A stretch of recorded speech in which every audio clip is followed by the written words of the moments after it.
Assalamualaikum warahmatullahi wabarakatuh. Bismillahirrahmanirrahim. Nahmaduka ya ghafuru ya syakuru. Mashalli wa sallim barik ala sayyidina maulana Muhammadin wa ala alihi wa sahbihi asma'in nama ba'du. Tapi monggo lah kita cerita-cerita Islam, cerita-cerita beragama yang rileks. Kita semua tadi seperti yang dikatakan Kadensus pernah disewani Mas Sufyan Sauri, juga beliau pernah ngaji. Sebetulnya dalam banyak hal-hal yang keseharian itu lebih prinsip ketimbang ide kita tentang hal-hal besar. Saya beri contoh, Allah itu Tuhan yang maha kuasa, yang menguasai alam raya ini. Kadang-kadang menjelaskan dirinya itu hanya alladzi at'amahum min ju'. Saya ini Tuhan yang memberi makan kamu saat Anda lapar, saat kalian lapar. Jadi untuk beriman kepada Tuhan yang Maha Esa, kepada Allah, kamu yakin yang memberi makan kamu itu Tuhan. Apapun kecewanya Anda terhadap tetangga, terhadap negara, terhadap mertua, terhadap istri, itu kecewa Anda tidak akan mati. Tapi kalau tidak makan itu mati. Sehingga Allah mensifati dirinya kadang pakai keseharian. Alladzi at'amahum min ju'. Tuhan itu siapa? Yang memberi makan kamu ketika lapar. Tapi kamu untuk syukur itu nunggu punya istri cantik, neriman, gampang diatur, membolehkan poligami. Terus 4 istri itu neriman semua, loyal semua. Itu sombong betul. Mau syukur saja kok repotnya seperti itu. Jadi mau syukur ya ada makanan dimakan. Itu. Kalau ngantuk ya tidur. Ayatnya wa min ayatihi manamukum billaili wan nahar. Maksud ayat Allah itu tidur. Nah keangkuhan-keangkuhan ini yang menjadikan kita itu jadi repot hidup itu. Wong untuk syukur kok nunggu tadi. Mertua baik, tetangga baik, istri baik. Apa saja di sekelilingnya harus baik. Nah keinginan berlebihan ini menjadikan kita lupa ada hal-hal yang paling kita butuhkan. Yaitu oksigen. Kita boleh nempat di buminya Allah. Alladzi ja'ala lakumul ardo firasya. Bumi kamu tempati enak. Coba kalau gempa. Apa artinya istri 4 cantik semua kalau pas digoyang apa? Gempa. Apa artinya kamu jabat? Entah apa saja jabatannya. Kalau bumi likuifaksi, habis kamu. Kiai meskipun dai kondang umatnya jutaan, kalau likuifaksi di panggung hancur. Tapi nikmat-nikmat yang disebut Allah seperti kita kaji keseharian. Alladzi ja'ala lakumul ardo mahda. Allah itu yang menjadikan bumi dalulan, yang mudah diinjak. Famshu fi mana biya silahkan pakai jalan-jalan. Jadi saya termasuk benar-benar kiai Jawa. Kalau kerennya Kiai Nusantara atau Kiai Indonesia lah. Diajari bapak saya Kiai Haji Nur Salim, diajari Mbah Maimun. Itu Islam itu keseharian. Karena ketika Anda memilih hal-hal yang serius, itu tujuan utamanya nyari ridhonya Allah. Dan ridhonya Allah bisa kamu dapatkan sesuatu yang pasti benar. Misalnya dalam sebuah hadis Sahih Muslim disebutkan, Inna wuha la yardo anil abdi idha akalal akla fayahmadahu alaiha. Au yasroba syarba fayahmadahu alaiha. Itu redaksinya inna itu sesungguhnya. Layardo juga pakai lam taukid, juga maknanya sesungguhnya. Sungguh-sungguh Allah sangat ridho ketika seorang hamba itu makan. Makan ketika sesuap nasi dia muji Allah. Ketika minum seteguk nasi dia muji Allah. Itu kalau orang diridhoni Allah itu wali betul. Itu untuk jadi wali itu gampang. Kamu makan ridho. Kamu nginjak buminya Allah ridho seneng. Kamu hidup keseharian aman seneng. Nah ini supaya sampean kita semua lah. Kita semua ngaji betapa panduan Rasulullah untuk menggapai ridho Allah itu banyak yang keseharian sekali. Saking kesehariannya banyak dalam hadis dan itu sahih. Nabi menyebut hal-hal yang keseharian. Hatta ma tas'alu fi fimra'atika. Kamu punya uang kemudian istri kamu bisa makan itu ibadah. Bahkan sebagian ibadah itu dicontohkan Nabi yang akhirnya diprotes sahabat. Yaitu wafi buti ahadikum sodakoh. Kamu menggauli istri kamu itu ya sodakoh. Sampai sahabat bilang yang benar ya Rasulullah. Ayati ahaduna syahwatahu wa huwa lahu ajrun. Masa urusan biologis, urusan syahwat kemudian dia dapat pahala. Nabi menjawab, alai salawadu aha fi haramin akana alaihi wisrun. Bagaimana kalau dia meletakkan ke yang tidak benar itu kan dosa. Nah, hal-hal seperti ini yang saya ingin teman-teman semua lah, semua. Saya juga agak ingin ngaji demi Anda juga agak ingin. Itu dosa sekali ngaji kok pesanan kelompok tertentu itu enggak boleh. Islam itu untuk semua. Jadi Ya cuma karena di depan saya jenengan ya seakan-akan jenengan korbannya. Itu ada ilmunya dalam usul fikih itu. Jadi orang itu harus ngaji usul fikih. Nama yang disebut, mungkin Mas Sufyan masih ingat zaman ngaji usul fikih. Nama yang disebut itu tidak jaminan sebagai prioritas perintah. Jadi misalnya gini, kebetulan yang di depan Nabi itu Abu Dzar. Nabi ya bilang, ya Abu Dzarin ini uhibbuka misalnya, atau ya Mu'ad ini uhibbuka, atau ya Abu Hurairah ini uhibbuka misalnya. Banyaklah riwayat yang Nabi nyebut ya Abu Dzarin, ya Mu'ad, ya Abu Hurairah. Kemudian misalnya Nabi meneruskan khitab, ini uhibbuka, saya mencintai kamu, fakul dubur sholatin, atau sebagian riwayat disebut fala tada'anna dubura kulli sholatin, Allahumma inni ala dzikrika wa syukrika wa husni ibadatik. Saya mencintai kamu, siapa saja, Mu'ad bisa, Abu Dzar bisa siapa. Saya mencintai kamu, mohon kalau habis sholat kamu jangan lupa wiridan Allahumma a'inni ala dzikrika wa syukrika wa husni ibadatik. Ya Allah, tolong kami permudah supaya mudah ingat engkau. Anda tidak bisa mentang-mentang, wong nama saya Parmin, nama saya Purnomo, itu yang diperintahkan Mu'ad misalnya. Jadi yang disebut satu, tapi khitab itu untuk siapa saja. Saya teruskan ya. Jadi saya mohon semua kita melakukan kebaikan itu kalau dalam kaidah fikih disebut al yakin la yuzalu bisyak. Banyak kebaikan yang kebenarannya itu 100%. Tidak punya efek samping ke pihak lain, ke kelompok lain, ke komunitas lain. Itu tadi misalnya Anda makan dan itu murah sekali, hanya butuh satu piring. Setiap kunyahan kamu muji Allah, setiap minum kamu muji Allah. Itu redaksinya Rasulullah SAW disebut Allah sangat ridho ketika seorang hamba makan, kemudian dia memuji Allah. Atau minum, kemudian dia muji Allah. Logikanya gampang, negara seperti ini yang kamu harapkan bentuknya kayak apa, mertua, ipar, komunitas, tetangga. Itu nyata terjadi, itu kan belum pasti. Sementara yang mesti terjadi adalah kamu butuh makan, kalau tidak mati. Butuh minum, kalau tidak mati. Butuh bumi yang nyaman ditempati, kalau tidak kita juga mati. Sebab itu Allah kalau menyebut nikmatnya itu hal-hal yang keseharian. Alladzi at'amahum min ju'. Allah itu siapa? Allah itu yang menciptakan kamu bisa makan.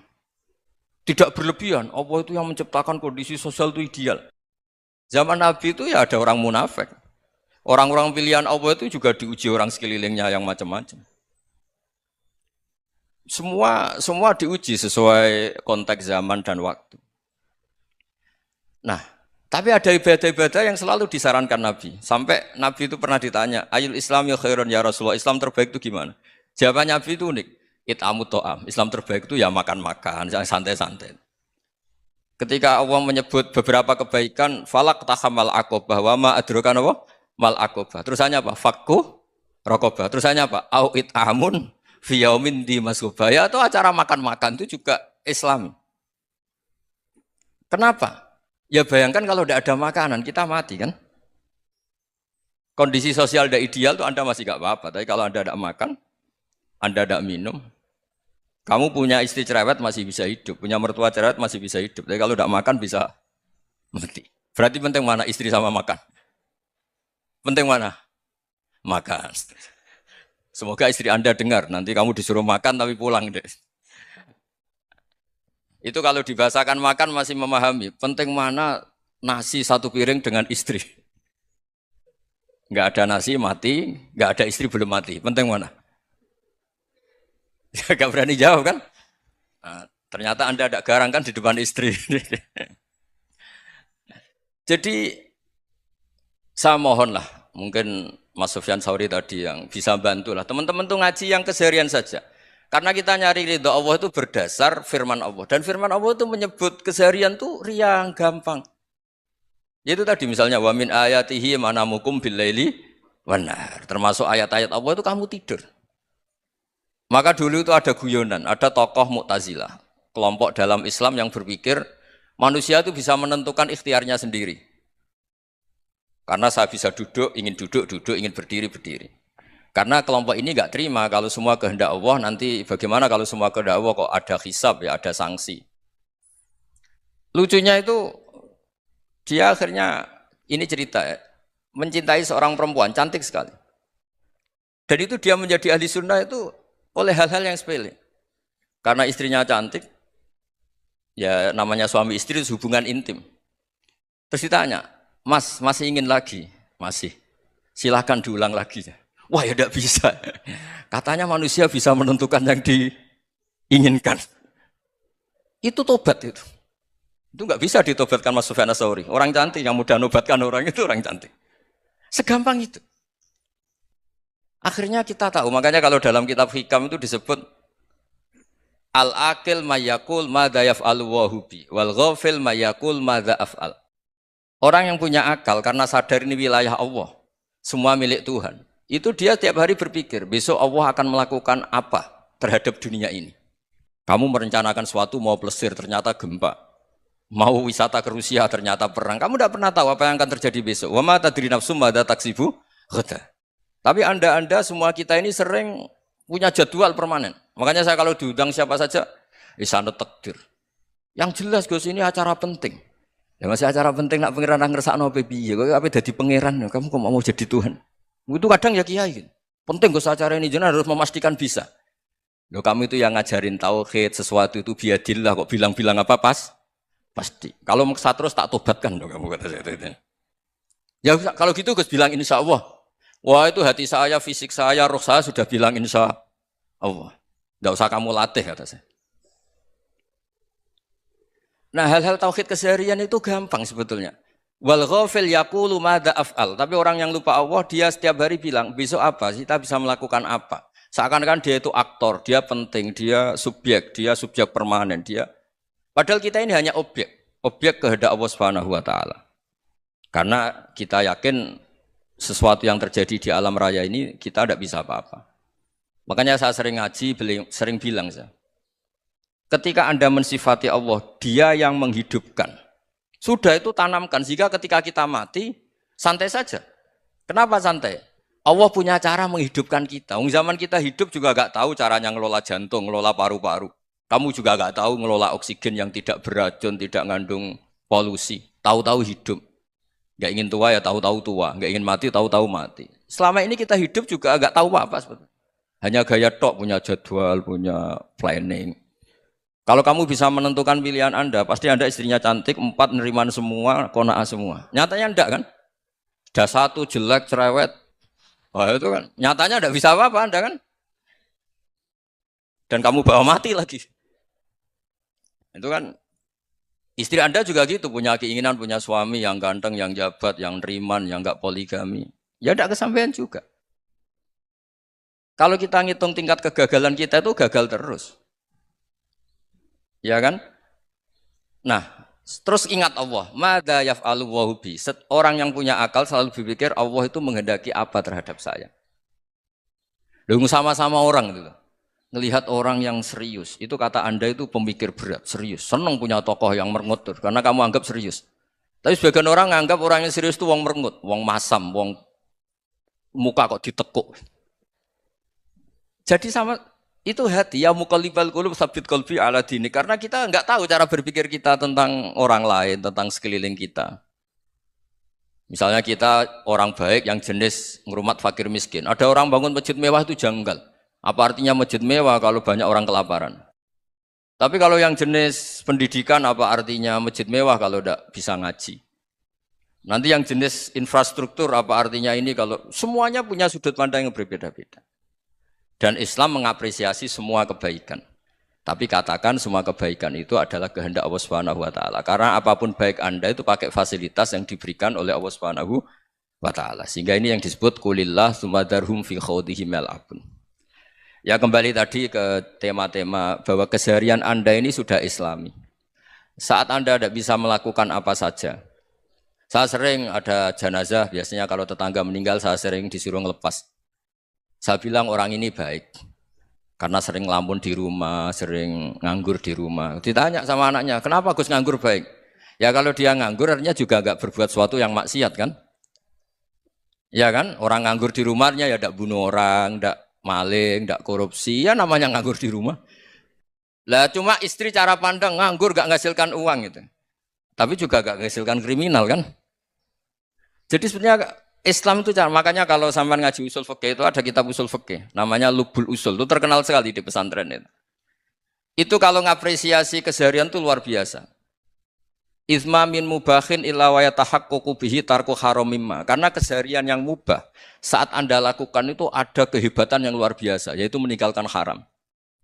Makanya dulu banyak orang-orang alim ketemu temannya itu guyon sampai semalaman.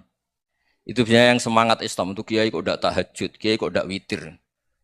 Orang yang sedang mapan uangnya banyak, malam itu tidak kelayaban itu sudah luar biasa. Melawan nafsu supaya tidak maksiat itu sudah luar biasa. Supaya lupa guyon sama temannya semalaman sampai subuh. Gejolok-gejolokan ngenang zaman miskin, zaman kuliah nggak jelas, zaman apa. Melihatnya jangan tarkut tahajud. Seperti ini meninggalkan tahajud, tapi meninggalkannya ini talkul muharramat. Jadi kayak apa hebatnya? Sehingga Imam Ghazali punya riwayat yang agak unik. Hatta takuna ibadatu akhiri hadil ummah iku an-naum. Sehingga suatu saat ibadah terbaik umat ini itu tidur. Itu kan riwayat kontroversi. Ketika Imam Ghazali ditanya, kenapa iya? Kenapa kamu mulai keluar dari rumah itu sudah banyak maksiat? Melihat perempuan yang enggak mahram, melihat fenomena. Tapi kalau kamu tidur itu enggak melihat apa-apa. Tapi juga kamu jangan menganggap tidur itu ibadah betul. Saatnya melakukan fardu ain malah masih tidur. Tapi itu sudut pandang yang menjadikan kita Islam itu gampang. Jadi saat Anda tidak bisa aktivitas apa-apa, misalnya ada beberapa orang yang lumpuh. Lumpuh itu memang nggak bisa Jumatan, nggak bisa ibadah, tapi dia juga nggak bisa maksiat. Tidur itu memang Anda saat itu tidak bisa tahajud, tidak bisa witir, tapi saat itu ada zina, ada maling, tidak gosipkan orang, tidak bully orang, tidak menanamkan kebencian, tidak hasud. Sehingga tidur menurut Allah Ta'ala wa min ayatihi manamukum billaili apa? Wanahar. Karena di tidur itu selain ada unsur istirahat, jaga kestamina, juga ada unsur meninggalkan beberapa keburukan. Nah saya mohon ibadah yang keseharian ini kita jaga. Supaya kita semua baca ayat itu fasih. Fasih itu tertanam di hati. Allah itu siapa? Alladzi at'amahum min ju'i wa amanahum min khauf. Dan Allah kalau cerita di Quran itu anna sababnal ma'a sabba tsumma syaqqaqnal ardha wa syaqqa fa ambatna fiha habba wa inaba wa qadba wa zaituna wa nakhla wa hada'iqa hulba. Kamu tahu saya ini siapa kata Allah? Saya ini adalah Tuhan yang menurunkan air, kemudian ada tanaman banyak. Habba wa inaba wa qadba, ada zaitun, ada tin, kalau orang Jawa mungkin ada tela, ada padi, ada mangga, ada pisang. Sudah. Wa inaba wa zaituna wa nakhla wa hada'iqa hulba, ada perkebunan yang lebat. Tujuannya apa? Mata Allahkum, silahkan kamu pakai, kamu nikmati. Tapi karena kadang kita ini punya ide-ide besar. Tadi untuk syukur saja nunggu punya istri riman, rumah baik, tetangga baik, komunitas baik, semuanya baik baru syukur. Lama-lama nanti ada di surga, syukurnya nunggu surga paling kelas A. Itu sudah ada yang menghuni Rasulullah, kamu nggak boleh di situ. Masa untuk syukur saja? Repotnya Masya Allah. Jadi mohonlah Quran yang kalau Anda hafalkan juz amma itu kan ada ayat-ayat yang kayak tadi. Ya, fal yang dzuril insanu ila ta'ami. Coba lihat apa yang kamu makan ya. Dari mana? Dan untuk mempertahankan hidup kamu keseharian. Jadi jangan kira ibadah itu harus membentuk komunitas yang versi Anda. Ibadah itu harus hal yang mulu-mulu. Kesehariannya Anda alami. Loh ini saya tidak bikin-bikin. Saya ngaji bukan karena berdasar pesanan. Itu ayat yang saya baca kan betul ada ayatnya kan. Fal yang dzuril insanu ila ta'ami. Anna sababnal ma'a sabba thumma syaqqaqnal arda syaqqa fa ambasna fiha habba wa inaba wa qadba wa zaituna wa nakhla wa hada'iqa ghulba. Terusannya apa? Mata'al lakum, silakan kamu nikmati. Mata itu silakan kamu nikmati. Ya kayak sampean dikasih hidangan ya makan. Ya sudah makan, habis makan ya minum, habis itu ngantuk ya tidur. Ya sudah normal-normal saja. Kayak apa indahnya Islam? Tapi Anda mencari Islam yang gimana lagi? Nah itu yang diajarkan guru-guru kita, diajarkan sanad kita sampai Wali Songo, sampai Rasulullah SAW. Bahwa pada akhirnya ada jihad, ada perang. Itu dulu memang perang, bukan membunuh. Beda. Dulu kita dijajah Belanda ya perang, dan itu normal karena kita dijajah. Jadi ketika orang lain ingin baik sama kita, wa in ahadum minal musyrikin astajaroka ya fajirhu hatta yasma'a kalam Allah. Kalau mereka ingin baik ya kita baik. Makanya ada istilah musta'man, mu'ahad. Kalau mereka ingin damai, berdampingan dengan kemajmukan ya itu yang lebih baik. Karena memang Islam menghormati proses perdamaian. Wa in janahu napa lisalmi ya fajnah lah. Kalau ingin damai ya kita harus damai. Jadi andai kan dulu Belanda datang ke Indonesia kok minta besanan gitu. Ya mungkin kita juga seneng karena memperbaiki hidung kan kalau minta besanan gitu. Nah tapi wong jajah dulu itu kan masalah kan? Apa? Masalah kan? Jadi saya mohon ya, jadi apa? Makanya saya tadi minta sama Bapak Kadensus kemarin juga pernah main ke saya. Jangan sering ketemu saya ini sudah uzlah, saya ini sudah mau daftar jadi resi. Saya itu kemarin di muktamar juga agak datang, acara di Jogja juga sudah. Karena memang keluarga saya dulu itu bahasa ya, bapaknya bapak saya itu enggak keluar rumah itu puluhan tahun. Memang punya adat uzlah. Ya makanya ngaji saya ngaji aja yang gampang-gampang aja, yang enggak orderan, yang enggak pesenan ngaji aja dulu yang gampang. Saya ikhlas, yakin betul saya ikhlas. Ikhlas itu menurut saya itu roh. Orang enggak ikhlas menurut saya itu orang aneh. Ikhlas itu gampang, sudah saya bilang. Kalau kamu yakin ilmu itu milik Allah, ngasihkan juga ikhlas itu milik Allah. Apa sih yang kamu punyai sehingga kamu tidak ikhlas? Uang milik Allah, energi kita milik Allah, bumi milik Allah. Kemudian kamu merasa memiliki. Merasa memiliki itu kalau dalam ilmu tasawuf sudah kesalahan kan. Bagaimana Anda punya? Coba tahu-tahu tanah itu kok milik Anda. Karena saya beli, Gus. Saya beli dari orang, dari Zaid. Padahal yang asli punya itu Allah. Apa benar kamu pernah beli sama Allah? Zaid ini pemilik nisbi, pemilik yang enggak sebenarnya kan. Ya enggak? Yang benar-benar pemilik itu Allah. Kok kamu ngerasa itu bumi kamu itu atas nama apa? Milik kan harus beli atau dikasih. Enggak semua kan? Nah, makanya terus famshu fi manakibiha, dan Allah menyebutnya, sudah saya ini yang menciptakan bumi. Waladzi ja'ala lakumul arda dalulan. Dan Allah menyebutnya sederhana, famshu fi manakibiha, silakan jalan-jalan. Terusannya apa? Wakulu mirizki, silahkan makan-makan. Jadi Islam itu ya makanya kiai-kiai itu ada acara makan, sampai ada guyonan fikuli makanin makan di setiap tempat ya makan. Nggih ngoten guys, pokoknya sing gampang-gampang mawon nggih. Nggih Mas Sufyan nggih sing gampang-gampang mawon nggih. Assalamualaikum warahmatullahi wabarakatuh. Perasaan saya juga seluruh ulama di dunia. Saya ulang lagi, perasaan saya juga seluruh ulama di dunia. Bahwa Islam masuk itu macam-macam sebabnya. Dulu kita tahu, kita sebagai warga Indonesia, Islam masuk itu ya dibawa orang yang agak kedonyan, ya kayak jenengan lah kira-kira gitu. Ya kayak mbak-mbak ini, ya agak-agak mata duitan itu. Karena kita tahu rata-rata ahli sejarah mengatakan Islam di Indonesia dibawa kiai apa pedagang. Pedagang tuh nyari uang apa nyari dakwah kira. Ya semoga Anda mirip-mirip seperti itu. Ya jadi nyari uang karena ada nurani Islam sehingga tetap saja membawa Islam. Saya tidak tahu Islam Anda ala apa, tidak tahu. Pokoknya mau ngaji ya berarti Islam ala ahli sunnah apa? Wal jamaah. Jadi ini penting saya utarakan bahwa Islam itu agama yang mudah difahami. Sehingga dibawa pedagang saja ya kasil gitu. Dibawa orang yang kedonyan gak jenengan juga kasil gitu. Dibawa orang baik ya kasil, dibawa orang broken juga kasil. Ini penting saya utarakan karena saya ngaji di mana-mana bilang ciri utama kebenaran absolut adalah kebenaran yang bahkan orang gak benar saja bisa bawa. Tapi bukan berarti saya dukung Anda tidak benar, kan sudah tidak benar dulu sebelum kenal saya. Tapi nggak apa-apa, nggak benarnya umat Islam insya Allah dimaafkan sama Allah Subhanahu Ta'ala. Ya asal tobat maksudnya. Nggak, ini saya beri satu konstruksi pikiran yang saya sering utarakan di ngaji saya.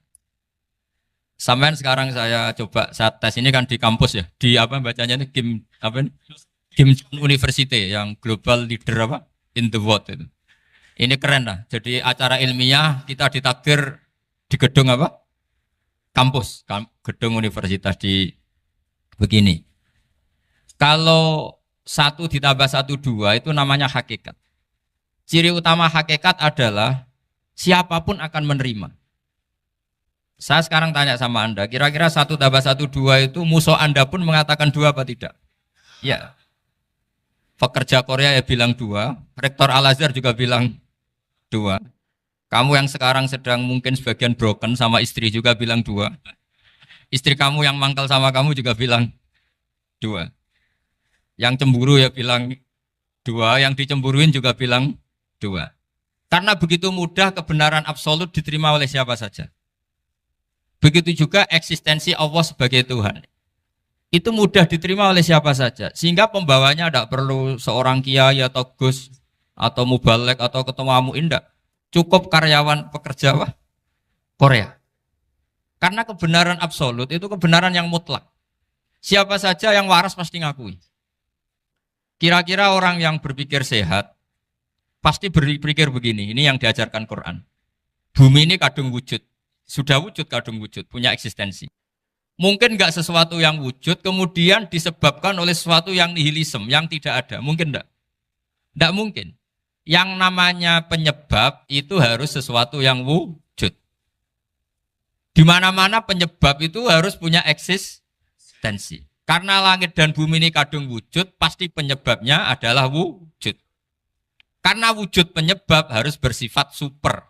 Lah bersifat super ini oleh ulama dikatakan wajibil wujud. Itu akal siapa saja akan nerima. Cuma kemudian setelah nerima itu orang macam-macam cara berpikir. Mungkin orang Jawa dulu bilang itu Sahyang Widi. Kalau orang sini mungkin bilang apa itu? Dewa atau apa ya? Enggak tahu saya itu. Karena itu yang teman sampean, enggak teman saya itu. Tapi yang jelas begini, ini konstruksi ini harus kita jaga. Nanti saya bacakan teks hadisnya. Kebenaran sejati ciri utamanya adalah ada absolutisme, ada kebenaran mutlak. Ciri utama kebenaran mutlak adalah diakui bahkan oleh siapa saja, termasuk oleh orang fasik. Orang fasik itu orang enggak benar. Misalnya ada imam masjid besar Istiqlal, ditanya 1 tambah 1 bilang apa? 2. Nanti kira-kira yang lonte juga bilang apa? 2. KPK juga bilang koruptornya yang ditangkap 2. Nah, eksistensi Allah sebagai Tuhan ini kebenaran yang absolut. Maka agama ini juga boleh diterima oleh siapa saja, termasuk oleh orang fasik, orang nggak jelas. Ini penting saya utarakan karena sekarang marak kelompok yang mengatakan orang Islam kalau zina menjadi tidak muslim, orang Islam kalau korupsi menjadi tidak muslim. Salah sedikit tahlilan jadi kafir, percaya wasilah jadi itu tidak benar seperti itu. Karena kebenaran eksistensi itu kebenaran yang nggak bisa diganggu gugat. Seperti Anda ini kan warga Indonesia, KPK ya warga Indonesia, koruptornya juga warga. Apa setelah dia korupsi lalu tidak warga Indonesia? Tetap warga. Orang yang meyakini kalimat tauhid setelah dia salah, apa terus tidak tauhid? Kan tetap ya. Maka dia tetap Islam. Ini penting saya utarakan. Kalau seorang warga Indonesia yang koruptor, yang macam-macam saja tetap warga Indonesia, padahal banyak kesalahan. Karena status warga Indonesia adalah status yang permanen. Begitu juga status Muslim adalah permanen bagi siapa saja yang melafadzkan La ilaha illallah Muhammadur Rasulullah. Kita tidak bisa mengkafir-kafir mereka. Itu juga yang sering dipesankan dan jadi ciri khas ulama ahli sunnah wal jamaah, tidak mengkafirkan orang Islam meskipun melakukan dosa besar. Soal dia salah nanti masuk neraka ya silakan saja, saya ada ikut, paham ya? Sampai bisa mencoba. Tapi tetap saja dia muslim. Analoginya tadi. Analoginya gampang sekali tadi. Orang Indonesia yang salah itu tidak akan merubah statusnya sebagai warga Indonesia. Karena ya memang dia berstatus warga Indonesia. Orang Islam yang sudah melafadzkan syahadat maka menjadi muslim. Saya di mana-mana berkampanye, berfatwa. Orang kafir yang 70 tahun kafir, sekali melafadzkan kalimat tauhid, itu menjadi muslim apa tetap kafir? Muslim. Masa kita yang Islam terus, yang kalimat tahlil la ilaha illallah, kemudian menjadi kafir karena kalimat itu? Itu faham aneh apa aneh? Wong yang kafir saja menjadi muslim karena kalimat tauhid, yang Islam menjadi kafir juga karena kalimat. Ini ngajak apa-apaan? Ya ngajak goblok-goblokan, kira-kira kan gitu. Ini penting saya utarakan karena ini penting. Nah, setelah kamu yakin tauhid, ciri utama tauhid itu apa? Menstatuskan sesuatu sebagaimana hakikatnya. Misalnya bumi Korea, ini statusnya tetap buminya Allah. Maka dari awal saya husnudzon sekali sama Allah Subhanahu wa taala bahwa suatu saat di bumi mana saja itu ada tahlil. Enggak ngira kan ada ateis di sini, bumi ateis kemudian ada tahlil, ada sakduna, ada macam-macam. Karena kita ketika sholat, makanya saya tadi janji akan memaknai kalimat-kalimat yang sering Anda baca ketika sholat. Di sholat saat ada itidal ngendikan apa? Rabbana lakal hamdu, ayo dibaca, mil'us samawati wa mil'ul ardi wa mil'u ma syi'ta min syai'im ba'du. Sama nani secara tradisi pesantren, Rabbana do pangeran kita, laka iku kaduwe panjenengan alhamdulillah segala puji. Engkau punya segala puji. Mil'us samawati, yang pujian itu memenuhi langit. Tentu langit itu penuh dengan pujian. Semua malaikat bertasbih, bertahmid. Karena malaikat tidak ada yang kerja di pabrik, itu tasbih terus gitu. Nggak ada yang nyari uang, nggak ada yang cari won ya. Apa won ya kalau bahasa? Kalau di sini nggak kiainya aja nyari uang. Terusannya apa? Wamil ul ardi, dan pujian itu memenuhi bumi. Korea termasuk bumi Allah apa enggak? Jadi saya sudah menduga suatu saat Korea itu ya penuh dengan pujian. Dan ini betul. Siapa yang ngira kalau di bumi Korea ada yang hafal lagu Sakduna itu? Itu lagu kesayangan guru kita semua, Kiai Haji Maimun Zubair. Gak ada yang ngira. Siapa yang ngira kalau di sini ada ngaji seperti ini? Di Rusia juga sama. Uni Soviet itu negara ateis. Tapi lama-lama pecah karena glasnost itu dan perestorika itu. Kemudian menjadi pecahan-pecahan negara muslim. Ada Uzbekistan, Tajikistan, Ceknya, semuanya menjadi negara apa? Muslim. Karena dari awal lakal hamdu mil'us samawati wa mil'ul ardi. Dan pujian itu pasti memenuhi langit, juga memenuhi bumi. Kalau Anda baca itu di Indonesia, mungkin wajar. Di Indonesia banyak acara-acara seperti ini. Tapi kalau di Korea, ternyata benar. Dan Anda ini kalian semua termasuk pembuktian benarnya wa mil'ul ardi. Keren kan teman? Oh keren sekali, bukan sekedar keren, keren sekali.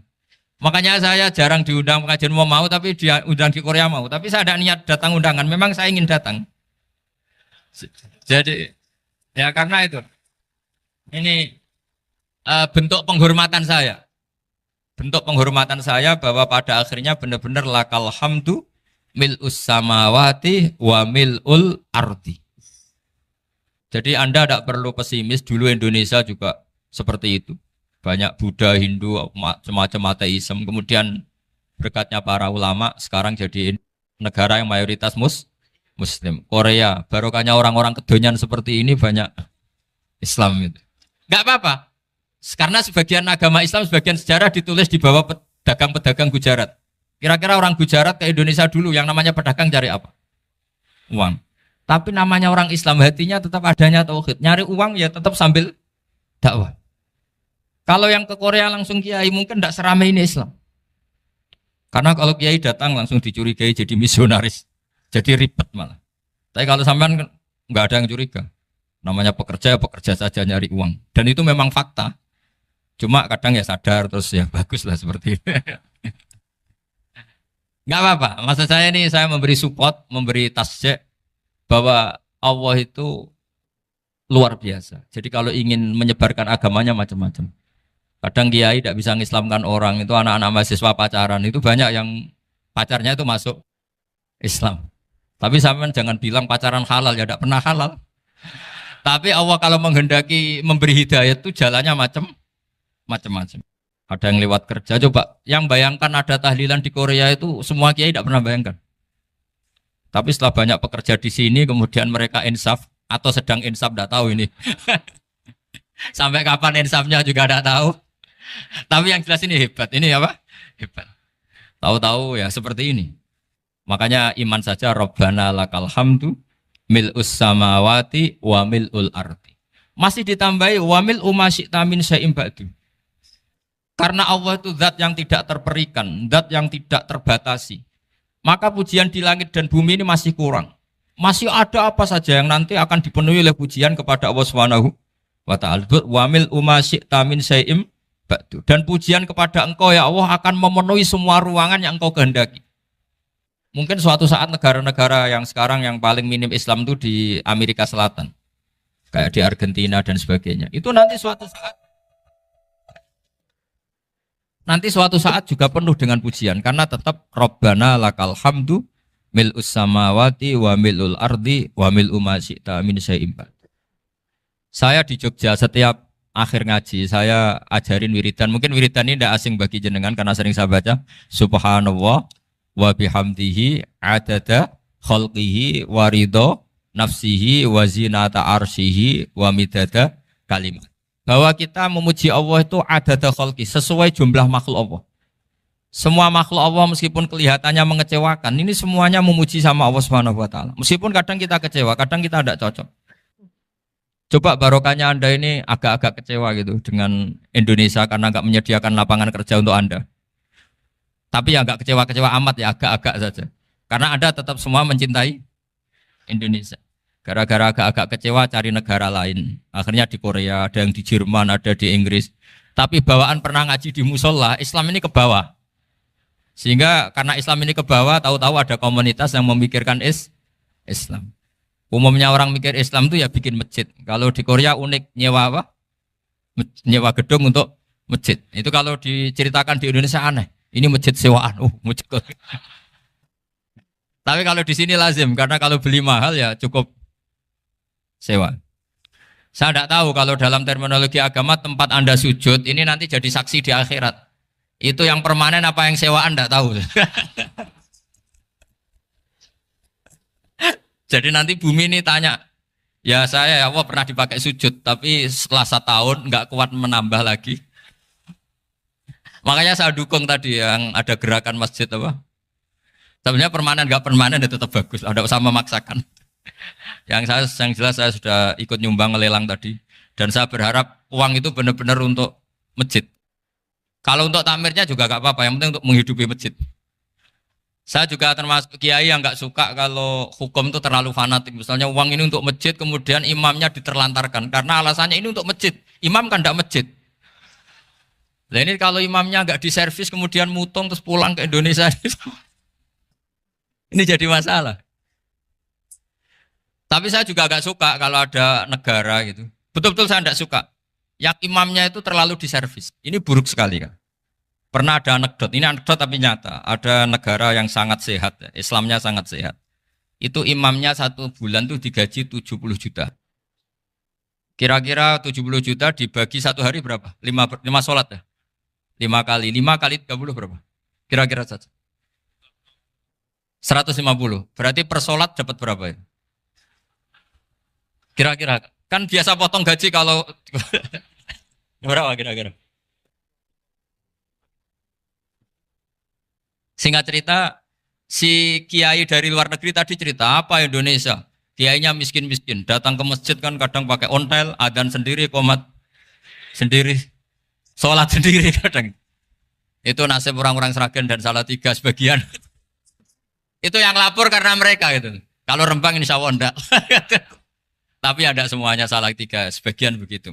Itu yang cerita kiainya, bukan ini bukan hoax. Memang kiainya cerita. Nasib kiai di Salatiga Gus katanya. Itu digojlok. Tapi tetap sholat.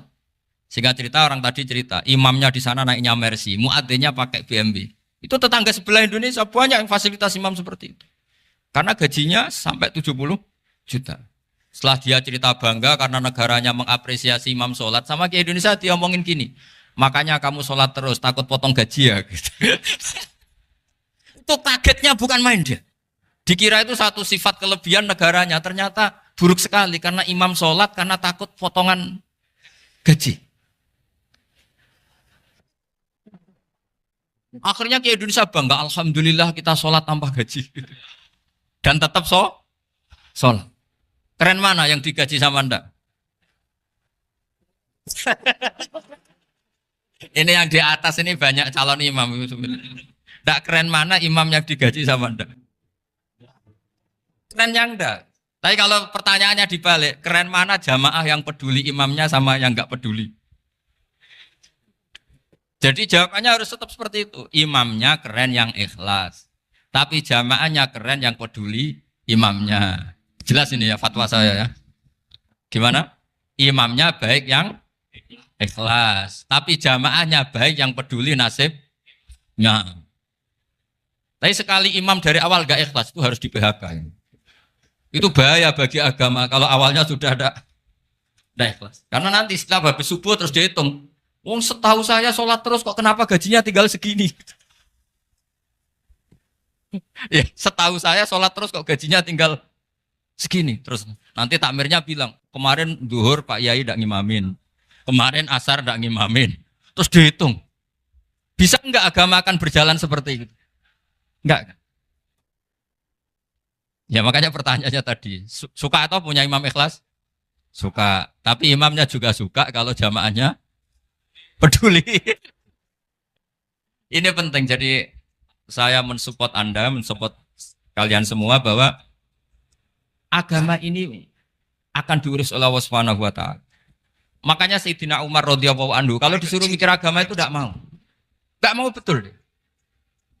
Ketika Umar jadi khalifah itu puncak keemasan masa Islam. Semuanya stabil, semuanya hebat. Sampai Irak, Iran zaman itu Persia masih. Semuanya Mesir, itu semuanya ikut Islam. Ketika Islam pada puncaknya, yang dikhawatirkan oleh masyarakat adalah begini. Lalu setelah Umar itu bagaimana? Islam setelah dipimpin orang yang tangguh, yang kuat, yang waroi, yang zuhud. Lalu setelah Umar itu gimana? Tapi Umar disuruh mikir gak mau. Sampai setiap Abdullah bin Umar jalan-jalan di kampung-kampung itu abahnya dianggap pecundang. Tahu sampean pecundang? Orang yang gak tanggung jawab. Karena orang-orang bilang gini, ya Abdullah bin Umar, bagaimana pendapat Anda kalau ada penggembala kambing di tengah hutan atau di tengah padang rumput, kemudian dia ninggal gelanggang kambingnya. Kamu anggap penggembala ini gimana? Oh itu penggembala yang dolim itu. Pasti kalau kambing tinggal ya kacau. Apalagi ini umatur Rasulullah Shallallahu Alaihi Wasallam. Ini abah kamu tidak pernah wasiat, tidak pernah ngatur suksesi. Lalu Islam setelah dia bagaimana? Suruh dia ngomong penggantinya siapa? Karena beliau sudah sepuh harus ada suksesi. Akhirnya Abdullah bin Umar lapor ke Umar. Ini gimana abah orang mengkomplain begini. Apa kata Umar? Agama itu beda dengan kambing katanya. Agama itu milik Allah Subhanahu. Mbok saya pikir, tidak saya pikir tetap jalan. Nah ini terbukti. Jangan ulama ya ndak, mufti ya ndak, tapi bisa menjalankan agama. Kalau agama sampean pikir malah rusak. Sudah pokoknya lakukan saja, tidak usah dipikir. Akhirnya betul. Karena agama ini milik Allah. Soal kita serius memikirkannya itu karena khidmah. Karena kita ingin berbakti pada agama. Tapi Anda tidak boleh berpikir kalau agama ini butuh pemikiran Anda. Beda loh ya. Kita khidmah agama serius karena kita ingin mengkhidmai agama. Tapi agama ini tidak pernah butuh kita. Karena agama ini akan diurus oleh Allah Subhanahu. Coba pas sampean kecil, orang jilbaban di Indonesia itu banyak apa banyak sekarang? Banyak sekarang. Kiainya mutu orang dulu apa mutu orang sekarang? Tapi perkembangan Islam itu ramai sekarang apa ramai dulu? Ramai sekarang. Islam menyebar di seluruh dunia itu zaman Wali Songo, zaman sampean keren mana? Keren sekarang. Kualitas solehnya sampean sama Wali Songo? Wali Songo. Ini betul. Karena agama ini diurus oleh Allah Subhanahu wa taala. Maka kata Sayyidina Umar, agama ini innallaha ta'ala yahfadzu dinah. Innallaha ta'ala la yudhi'u khilafatahu waladina. Allah itu tidak akan menyia-nyiakan agamanya. Ini terbukti. Agama ini pernah dipimpin orang terbaik di dunia, yaitu Rasulullah Shallallahu Alaihi Wasallam. Ketika beliau intakola ila rofiqil ala, ketika beliau pindah ke alam sana, diteruskan oleh sahabat yang tentu jauh di bawah Rasulullah. Diteruskan tabiin, diteruskan para wali songo, diteruskan sayang sampean yang jauh di bawah wali songo. Sejauh-jauhnya. Tapi agama jalan sampai Korea. Agama jalan sampai apa? Dulu Wali Songo itu hanya sampai Mojokerto, sampai Tulungagung. Di bawah sampean, Kelayaban sampai mana ini? Korea. Coba kalau Allah tidak ngurus, nggak bisa. Yang gerakkan hatinya sampean peduli sama masjid siapa? Allah Subhanahu wa taala. Yang menggerakkan hati sampean peduli sama agama siapa? Tapi yang menggerakkan sampean ke Korea apa? Uang kan?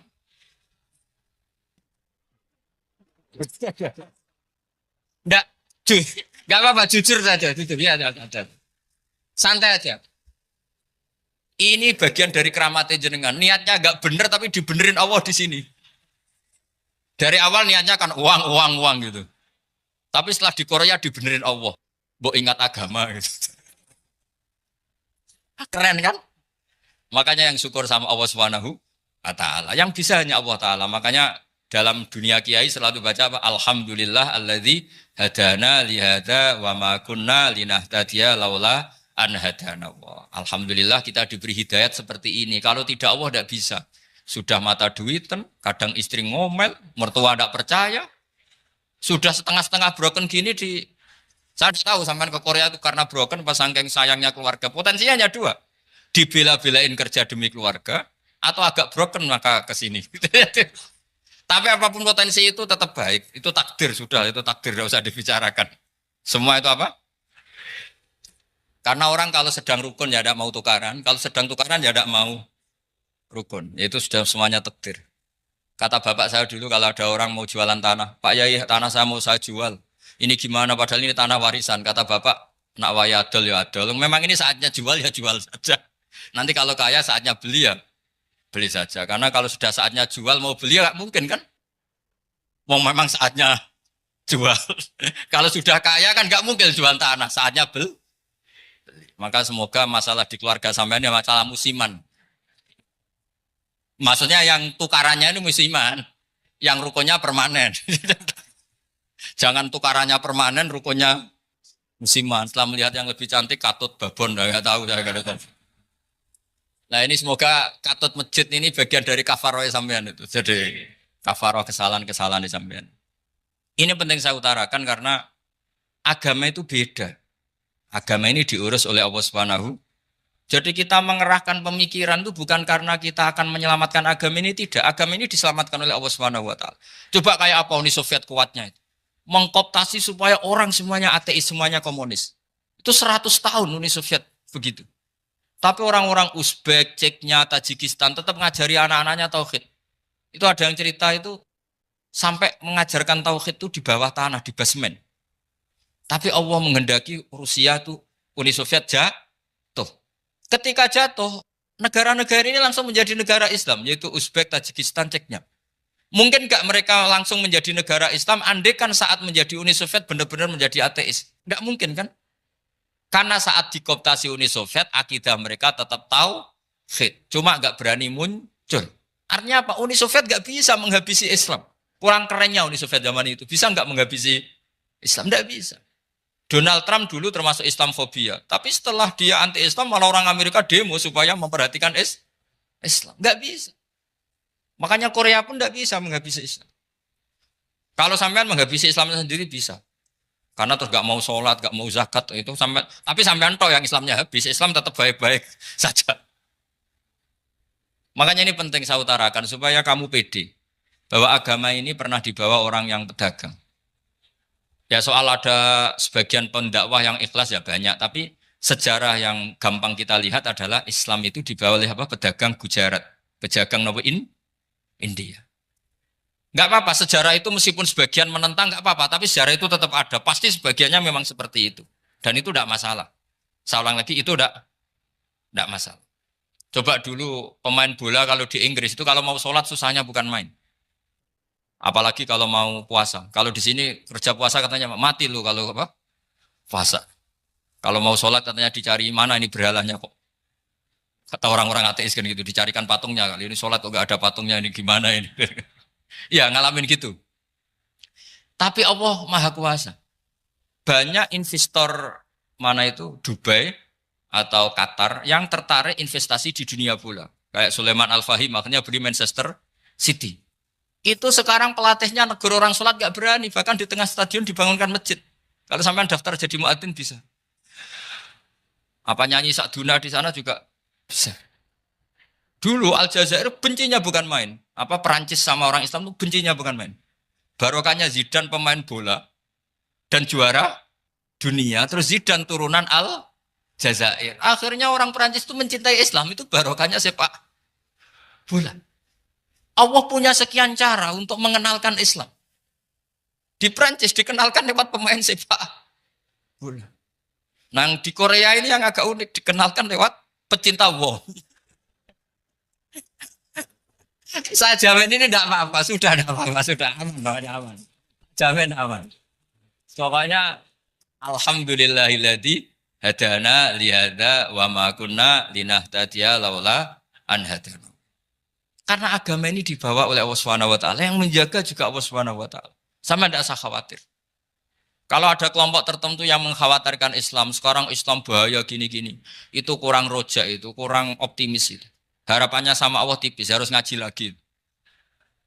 Agama ini limangka nayarjuwa hawal yaumal akhir. Agama ini bagi yang terus-menerus berpengharapan kepada Allah Subhanahu wa taala. Agama ini limangka nayarjuwa, coba bahasa Arabnya roja yarju rojaan. Maknanya harapan. Jadi agama ini bagi yang selalu berpengharapan, bukan yang pesimis, bukan yang hati kecil, apalagi yang tukang putus asa. Coba agama ini begitu luar biasa dibawa orang yang macam-macam. Tadi di Perancis dibawa oleh pemain apa? Bola. Ada masjid di Inggris itu ya dibawa mahasiswa-mahasiswa itu yang dulu sebagian yang nggak pernah ngaji, setelah di Inggris bikin komunitas pengajian. Di Korea dibawa di pecinta apa? Tapi lama-lama cinta Tuhan. Karena ya memang sebenarnya sudah cinta Tuhan. Cuma ya cara cinta ini nunggu punya uang Ya sudah, alhamdulillah seperti ini sudah luar biasa sudah. Insya Allah diterima oleh Allah Subhanahu wa taala. Saya selalu berharap semoga ini tetap satu bukti bahwa Allah itu harus kita sembah di mana-mana. Karena tadi Allah akan selalu Rabbana lakal hamdu mil'us samawati wa mil'ul ardi wa mil'u ma syi'ta min syai'in ba'du.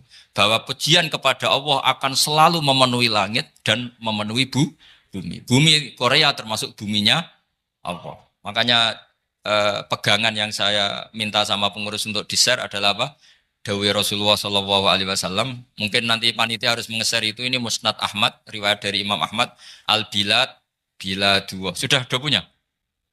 Nanti di-share ya yang gitu. Al-Biladu bila dua. Bahwa negara hakikatnya adalah negara Allah. Wal ibad ibadullah. Semua hamba hakikatnya adalah hamba. Di hadis itu fahaitsuma asabta khairan fa'akim. Kapan saja kamu menemukan kebaikan di tempat Anda berdomisili, fa'akim, kamu enggak apa-apa di sini. Kamu di sini dapat uang, dapat masjid, dapat sewa masjid. Enggak tahu sewa apa permanen, pokoknya itu bagus gitu. Buminya dirayu. Bumi meskipun ini enggak permanen, tapi tetap jadi saksi loh ya. Harus ada kompromi ini.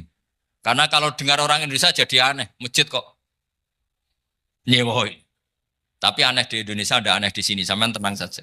Tentu malaikat pencatat di sini juga sudah tahu kalau sebagian masjid itu sewaan. Jadi ya ada iskal-iskal amat lah sudah. Enggak janggal-janggal amat karena kondisional Jadi saya nanti minta panitia supaya mengeser tadi hadis riwayat siapa? Imam Ahmad bin Hambal yang diriwayatkan oleh salah satu minal asroh al-mubasyarina bil jannah yaitu Zubair bin Awam. Nabi ngendikan al-biladu biladu wah, negara mana saja adalah negara Allah. Wal ibad ibadu wah, semua hamba adalah hambanya Allah. Fahaitsuma asabta khairan, di mana saja kamu mendapatkan kebaikan, fa'akim, kamu tidak apa-apa berdomisili di situ. Ya saya mohon ini penting sekali. Pokoknya saya mohon kalimat tauhid ini dijaga. Karena kalimat tauhid ini kata semua ulama kasajaratin thayyibatin asluha tsabitu wa far'uha fis sama. Dan kalimat tauhid ini pasti tu'ti ukulaha kullahinim bi'izni rabbiha. Kalimat tauhid yang dibawa umat Islam seluruh dunia. Meskipun dia orang fasik, orang enggak benar, tetap tu'ti ukulaha kullahinim bi'izni rabbiha. Kalimat ini akan membawa berkah bagi orang yang dihinggapi atau didomisili umat Islam. Coba sebagian nanti orang Korea menjadi muslim itu karena di sini ada komunitas pekerja muslim kemudian menyisakan atharul Islam. Jejak-jejak Islam. Enggak apa-apa. Pasti kalimat ini tu'ti ukulaha kullahinim bi'izni rabbiha. Jadi kalimat tauhid adalah kalimat yang kata Allah tu'ti ukulaha kullahinim bi'izni rabbiha. Anda tidak usah khawatir. Bahwa apa yang Anda lakukan apapun kecilnya akan ditulis oleh Allah Subhanahu wa taala. Kata Allah wa naktubu ma qaddamu wa atharahum. Di mana di surat Yasin itu? Inna nahnu nuhyil mauta wa naktubu ma qaddamu wa atharahum. Saya bisa menghidupkan orang mati dan semua amal kalian saya tulis, kata Allah. Wa atharohum, dan jejak-jejak yang pernah kalian lakukan juga ditulis. Tak terangno kowe nek ora paham kok nek mlebu swarga dadi paham. Dadi iki pilihane ku loro. Dadi nek kowe saiki ra paham kok ning swarga paham.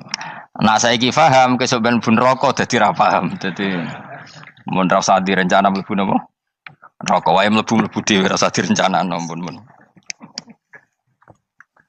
Dados ngeten nggih, dados ahli swarga ya kurang penggawean, pancen salat wis ra wajib, ora ono pilpres, gak ono apa dadi kurang penggawean. Ahli swarga niku saking kurang penggaweane iku jagungan. Dadi misalnya kula Mustofa Ruhin jagungan, piye enak ning swarga? Ya enak. Zaman ning donya piye? Terus cerita, saya itu punya teman ateis.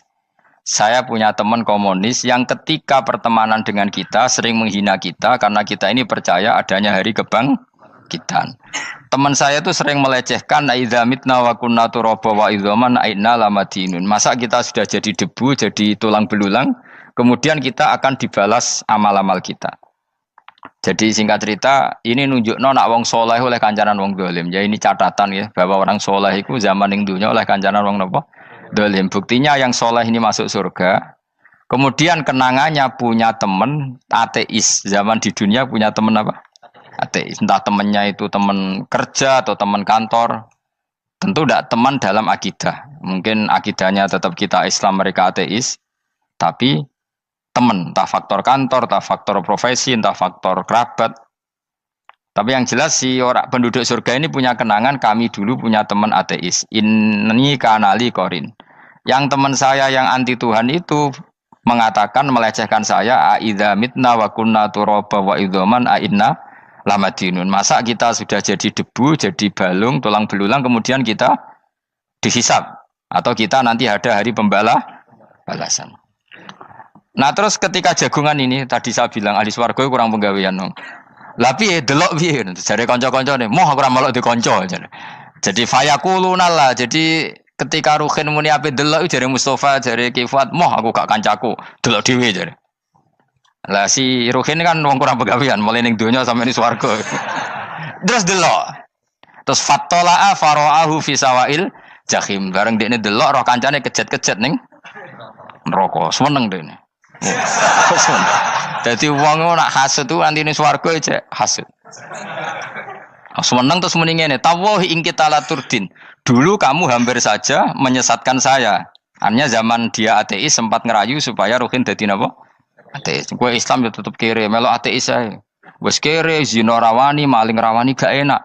Soalnya sering dirayu-rayu gitu. Makanya bilang apa? Tawahi ing kita laturdin, kamu zaman di dunia hampir saja menyesatkan saya. Walau la ni'matu rabbi lakuntu minal muhdharin. Kalau saja saya tidak diberi nikmat Allah, aku kelakuanku ya koyo kowe, akhirnya masuk neraka koyo kowe. Nah, terus ada soalu talazudin. Dia tanya tapi saking senenge. Afama nahnu banyitin. Coba lihat saya sekarang. Apa saya sekarang mati? Tidak kan, saya tidak mati kan. Cuma mati pertama saja, mati zaman di dunia. Sekarang saya hidup lagi. Artinya kamu yang dulu memungkiri ada kehidupan, dulu aku saiki tidak mati. Ternyata saya sekarang hidup dan dapat nikmat kowe ning neraka. Dadi ku nunjukno sunah manusa iku ora puas nak ora ngalahno musuhe. Nganti ning swarga iku ora lega nah. Dadi manusa iku hasudnya itu terlembagakan sampai akhirat. Jadi wong-wong sing tahu dimaki-maki kubu sebelah, iku nak kubu sebelah mlebu neraka, iku kowe ning swarga gak marem nak gak delok. Dadi hasud iku ya seru no. Dadi nak kula pun mboten, makome mboten wonten, kula mboten. Niku makome Ruhin barang dadi lori lho kan dinyak melarat, gendut, kriting mangkel. Kudu menangi sing ngenyak mlebu neraka. Aja sampe sing ngenyak kita mlebu swarga kene mlebu neraka. Wah. Gak puas ya, no? Makanya gambarannya Quran itu manusia tetap manusia. Ketika orang kafir dengan segala kenikmatannya, misalnya mungkin Amerika, mungkin negara-negara yang sekarang kumo luhur dengan teori kapitalisnya, mungkin ngenyak Ethiopia, ngenyak Syria, ngenyak. Tapi apapun salahnya Syria, Ethiopia tetap iman, tetap swasta masuk surga. Meskipun ngurmat negara tidak pedes. Tapi yang ngurmat negara benar, tapi ngurmat iman tidak benar, bisa saja nanti masuk neraka. Itu makanya kita problem di dunia kan gitu. Makanya saya mohon, nah, umat Islam itu tidak perlu menjawab kritikan itu. Dari awal kita nanti enaknya itu di surga. Kali di dunia kita pasti salah. Ngelola negara raiso. Banyak negara Islam sing carut, napa? Marut. Ngurus bojo raiso. Banyak santri sing pegatan. ngurus anak yo ora iso, anak yo debu weling kok bapak. Kita ini kan ngurus yayasan yo ora iso. Kan semua yang berbau Islam mesti carut marut. Karena ya apa ya, dari awal kita ini mah enggak serius ngurus dunia. Kok serius piye nyimpen duit wedi dosa ana hisab. Ape riba rentenir wedi dosa. Mau ape ngatur dunia nemen-nemen wedi dosa. Allahu al-mudabbir sing ngatur kok melo ngatur barang. Wah, akhirnya karena wedi dosa terus goblok. Sebagian goblok klasik, sebagian keterusan. Nah, sing repot sing keterusan sampai asli lah iku terus kombinasi napa?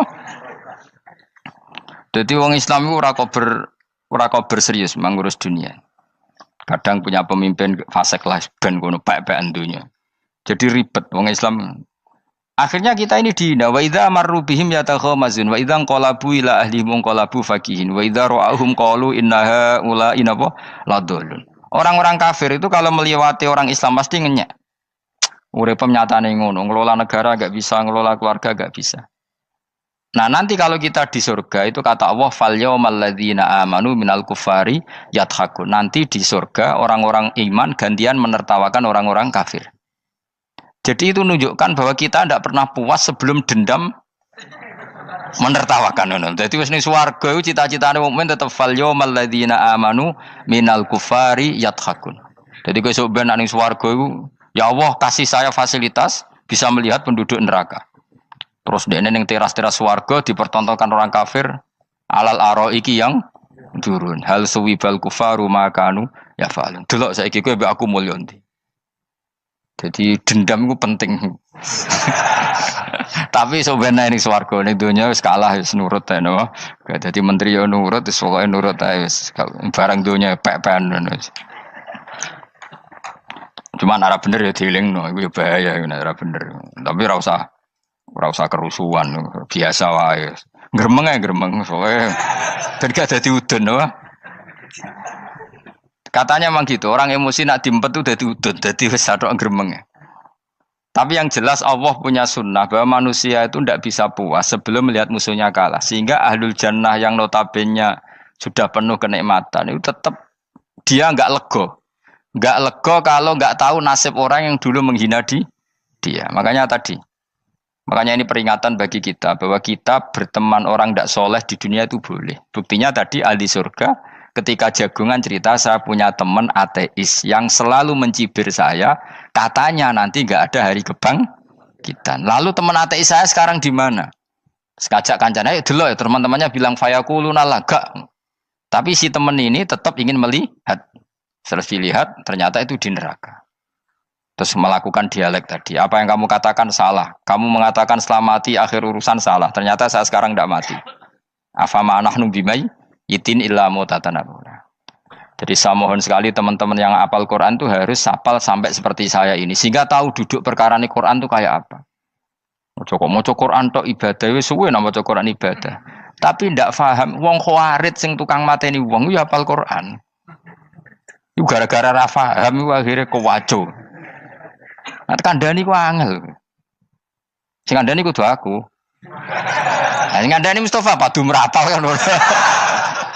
Sing ngandani kudu aku.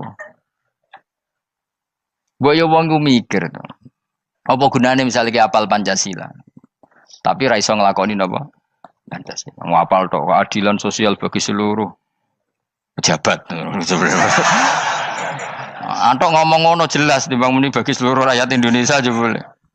Quran juga gitu. Kita ini manusia punya watak dendam. Tapi dendam ini dikelola oleh Islam. Dendamnya mending swarga wae. Ning donya ben, ning donya mung sediluk. Tenan betul. Orang-orang mukmin itu sampai belum lega kalau belum ketemu orang yang pernah mencibir. Yaitu tadi qala qailu minhum inni kanali qarin. Saya punya teman yang ketika di dunia selalu mencibir saya, inna kalaminal musaddiqina idza mitta wa kunna turaba wa idzaman aina lamadun. Teman saya itu selalu mencibir, masa kamu percaya hari kebangkitan? Kita nanti kan sudah jadi tanah, jadi tulang belulang, masa bangun lagi? Yang benar saja kamu. Nah, orang-orang yang mencibir ini kan sakit. Orang dicibir itu kan, nah sakitnya itu terbawa sampai surga. Tapi nak kowe mlebu neraka ora kok berdendam melane. Dadi dendam iku anane ning swarga, nak ning neraka ora kok berdendam. Dianjuti malaikat oleh dendam piye. Tapi bareng ning swarga happy-happy iku piye? Kancamu dhisik sapa wae. Ora kanca partai maksudnya kanca iki. Ya dadi sok nang swarga musa-musamu delok. Jebule swargane sak dhuwurmu. Lan jogeman musa ya aku demen isin besok ben. De musuh jebule swargane. Ndi musuhku sing wani aku delok terus jare kancamu teko. Aku ning dhuwurmu. Ya jarak. Repot ya. Jadi terus kedua, peringatan dari Quran. Allah itu saking kudrohnya itu senengannya itu gawe fitnah. Fitnah itu sesuatu yang enggak masuk akal. Jadi wong kafir utawa wong Islam piyambak iku kon iman sesuatu yang paradok. Iku kon ngimani ning neraka iku ana wit. Lah neraka iku panase ngono, ana wit. Mulane jare wong kafir Muhammad tambah suwe tambah waras. Mergo wong neraka iku makan sajaratus zakum. Mulane wong kafir tambah guyu Muhammad tuh gak waras. Jarene neraka banget panase, tapi di saat yang sama ngomong wit iso tumbuh. Mestinya neraka itu kan enggak ada pohon. Mulane Allah nate ngendikan wa ma ja'alna ru'yal lati arainaka illa fitnatal linnas wasyajaratal mal'unata fil Qur'an. Jadi satu orang itu diuji disuruh ngimani Isra Mi'raj. Nabi yang tetap posisinya di Mekah diberitakan oleh Quran bahwa Nabi telah menembus langit Sabtu dalam lahdoh satu malam. Wong kafir malah guyu-guyu. Terus kedua ada pohon yang tumbuh di neraka. Mulane dawuh pangeran seperti wa ma ja'alna ru'yal lati arainaka illa fitnatal linnas wasyajaratal mal'unata fil Quran. Jadi diuji. Yes ngono dunya kaya wong Islam sakniki niku. Yang mengklaim negara Islam tata kelolanya carut marut. Yang negara non-Islam kadang tata kelolanya rapi. Sehingga seakan-akan kita ini salah. Ngurus dunia wae iso mene ngurus akhirat. Tapi saya berharap sing dicibir iki sok ben mlebu swarga. Dadi iso dendam. Tapi nek mlebu neraka iku ora kober dendam. Mulane kula mboten gadah rencana mlebu neraka mboten gadah. Kula niku nggih pendendam dadi mangkalku ben kesampaian sampeyan nak teng pundi? Swarga. Kita harus ngalami fal yawmal ladzina amanu minal kufari yadhakun alal araiki yang jangan sampai kita ngalami kita sendiri disiksa. Kowe ngilu awakmu dhewe, milih dendam apa milih mlebu neraka? Milih dendam ya. Syaratnya mlebu apa? Swarga. Ya. Jadi pangeran itu memang sering damel sesuatu itu paradok. Tapi memang Allah sengaja. Mulane kula bolak-balik matur, ulama itu banyak, yang jaga akhlak ya banyak, yang jaga ilmu yang banyak. Kadang yang jaga ilmu itu yang akhirnya nyuwun sewu cangkem elek dan itu penting. Saya di mana-mana bilang, sesuatu itu kadang nggak bisa dijelaskan secara baik-baik. Syaratnya kudu cangkem elek. Cuma karena itu nggak mungkin kita nisbatkan pada Nabi, ben aku wae sing tanggung jawab. Kalau nak dinisbatkan Nabi kan elek, maksud Nabi kok gerakan cangkem elek. Ben aku wae. Nak pancen salah, aku sing tanggung jawab. Teke nyalahno aku neraka, yakin neraka. Siji yo ora level, napa siji ora level. Dhisik sahabat itu akhirnya yo nyuwun sewu cara ora sahabat yo cangkem elek. Mergo mangkel.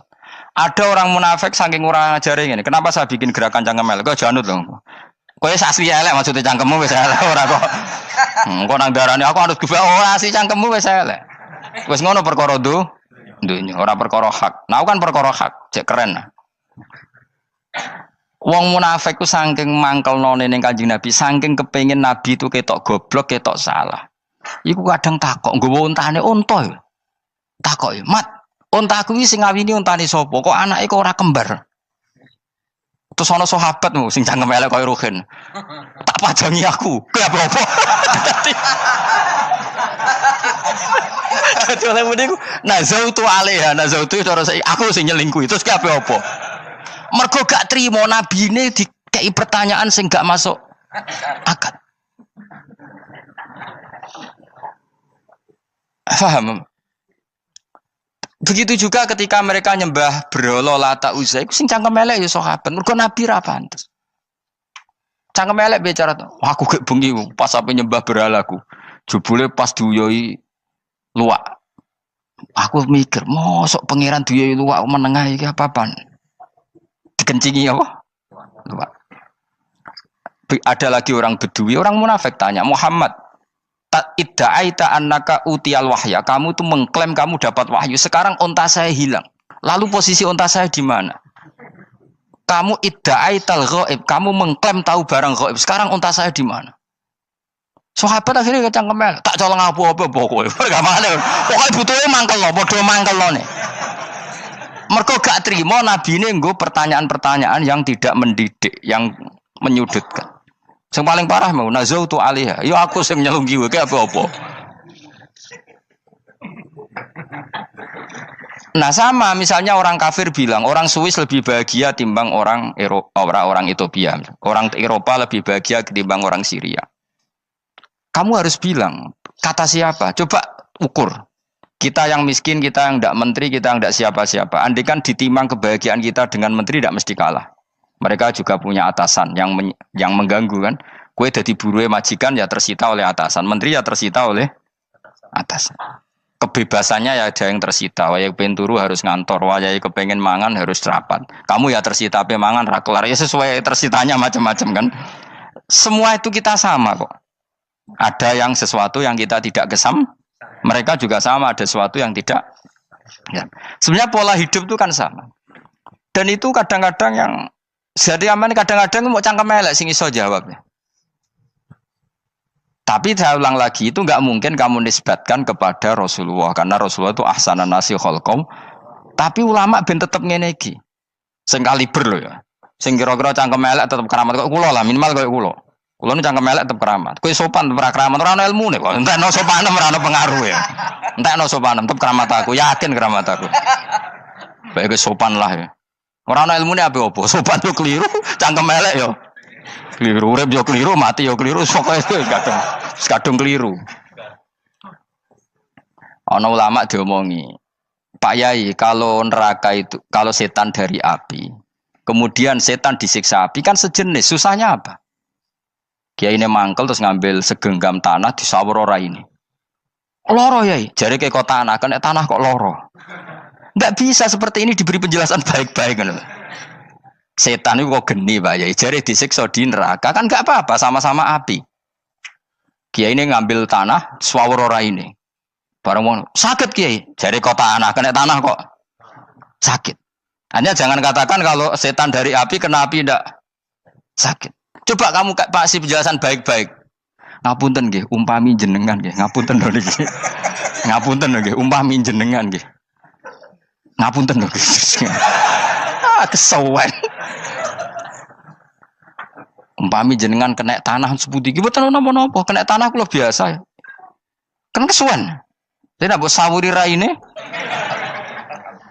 Terus keliliben. Padahal materi manusia dari tanah, ternyata kena tanah. Sakit. Makanya dendam itu penting, tapi tadi loh ya, bukan dalam konteks dunia ning swarga. Allah iku wis gawe manusa iku duwe dengan tanda kutip dendam tadi. Dekne tetap gak terima. Orang yang dulu menghina saya iman, kemudian orang itu di surga gak terima, makanya diberi hak untuk melihat bahwa temannya masuk neraka. Melane fattala'a fara'ahu fi sawail jahim. Kemudian temannya dilihat, kemudian temannya di neraka. Dan belum berhenti dendamnya di sini. Dia ini ngomel-ngomel, tawahi ingkit talaturdin. Kamu kan yang hampir saja menyesatkan saya. Jadi wong swarga nek ora ngomel ya ora lega. Ayo milih swarga apa milih dendam? Dendam. Jadi mulane ngaji ben kero, dadi ben lega apa? Dadi kowe kudu dendam kan. Kowe wong suga-suga kudu dendam. Jute gak dhisik suga, saiki suga aku jebule sing mbok dendami swargane sak dhuwur. Pancet wong suga menangan.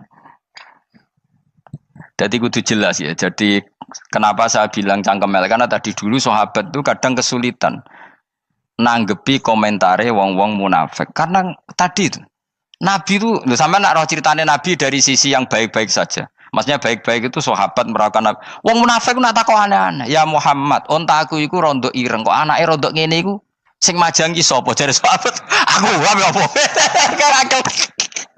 Wong urusan onta kok ditakokno ora. Dadi niate ngelecehno nabi, nabi takoki urusan.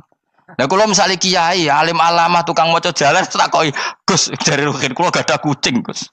Niku rupane kok beda-beda nu sing majangi kucing putih, Gus. Aku kan ngenyek wong lho. Kiai ditakoki urusan perselingkuhane apa? Kucing. Bukan nabi itu kono mesti sahabat tahu terus kabeh apa? Ono sing ontane hilang Muhammad kamu mengklaim tahu barang gaib. Lalu onta saya sekarang hilang di mana? Itu saya sahabat tak jupuk. Maksudnya sahabat tadi agak nyolong mangkel wae. Cara aku zaman sahabat kok menangi nabi. Sing hilang ontamu nabi mbok takoki. Engko sing dionto ora iso njogo malah nabi wong liya mbok takoki. Cok goblok. Enggak mungkin seperti ini kita baik-baik saja. Jajal misalnya ke sopan, ngapunten nggih, Nabi sukani hak mikir ya. Malah kumo luhur kan? Nabi kasih waktu untuk meditasi. Ini kan malah gak kasih sopan gini iki. Unta-unta mudik takon Nabi lah enggak wis ora melok di dunya kan lebih gampang. Gampang di cangkem melek cangkem apik. Jawab. Gampang cangkem melek. Makanya dulu mulai sahabat, ada sahabat kayak Umar, kayak Khalid bin Walid, gue jagani ngomong sing ini. Masyhur. Ono munafik nih takok, Muhammad, kamu betul Mi'raj? Iya. Sayyidina Ali diparani takok. Ali, sikile mangkat sitok diangkat. Angkat loro-loro ra iso. Ngono jare kancamu iso. Mergo artinya terbang kan kakinya terangkat semua. Sayyidina Ali karena wong pinter nganggep iku guyu tok Sayyidina Ali. Bareng takok Umar, kan dekne kepengen mengalahkan Nabi dan mengalahkan Ali. Terakhir ning Umar. Mar, kowe iso ngangkat sikilem sitok. Teni. Pekno pedang mbek Umar. Kewan iki. Ngono ku ora iso diadepi api-apian.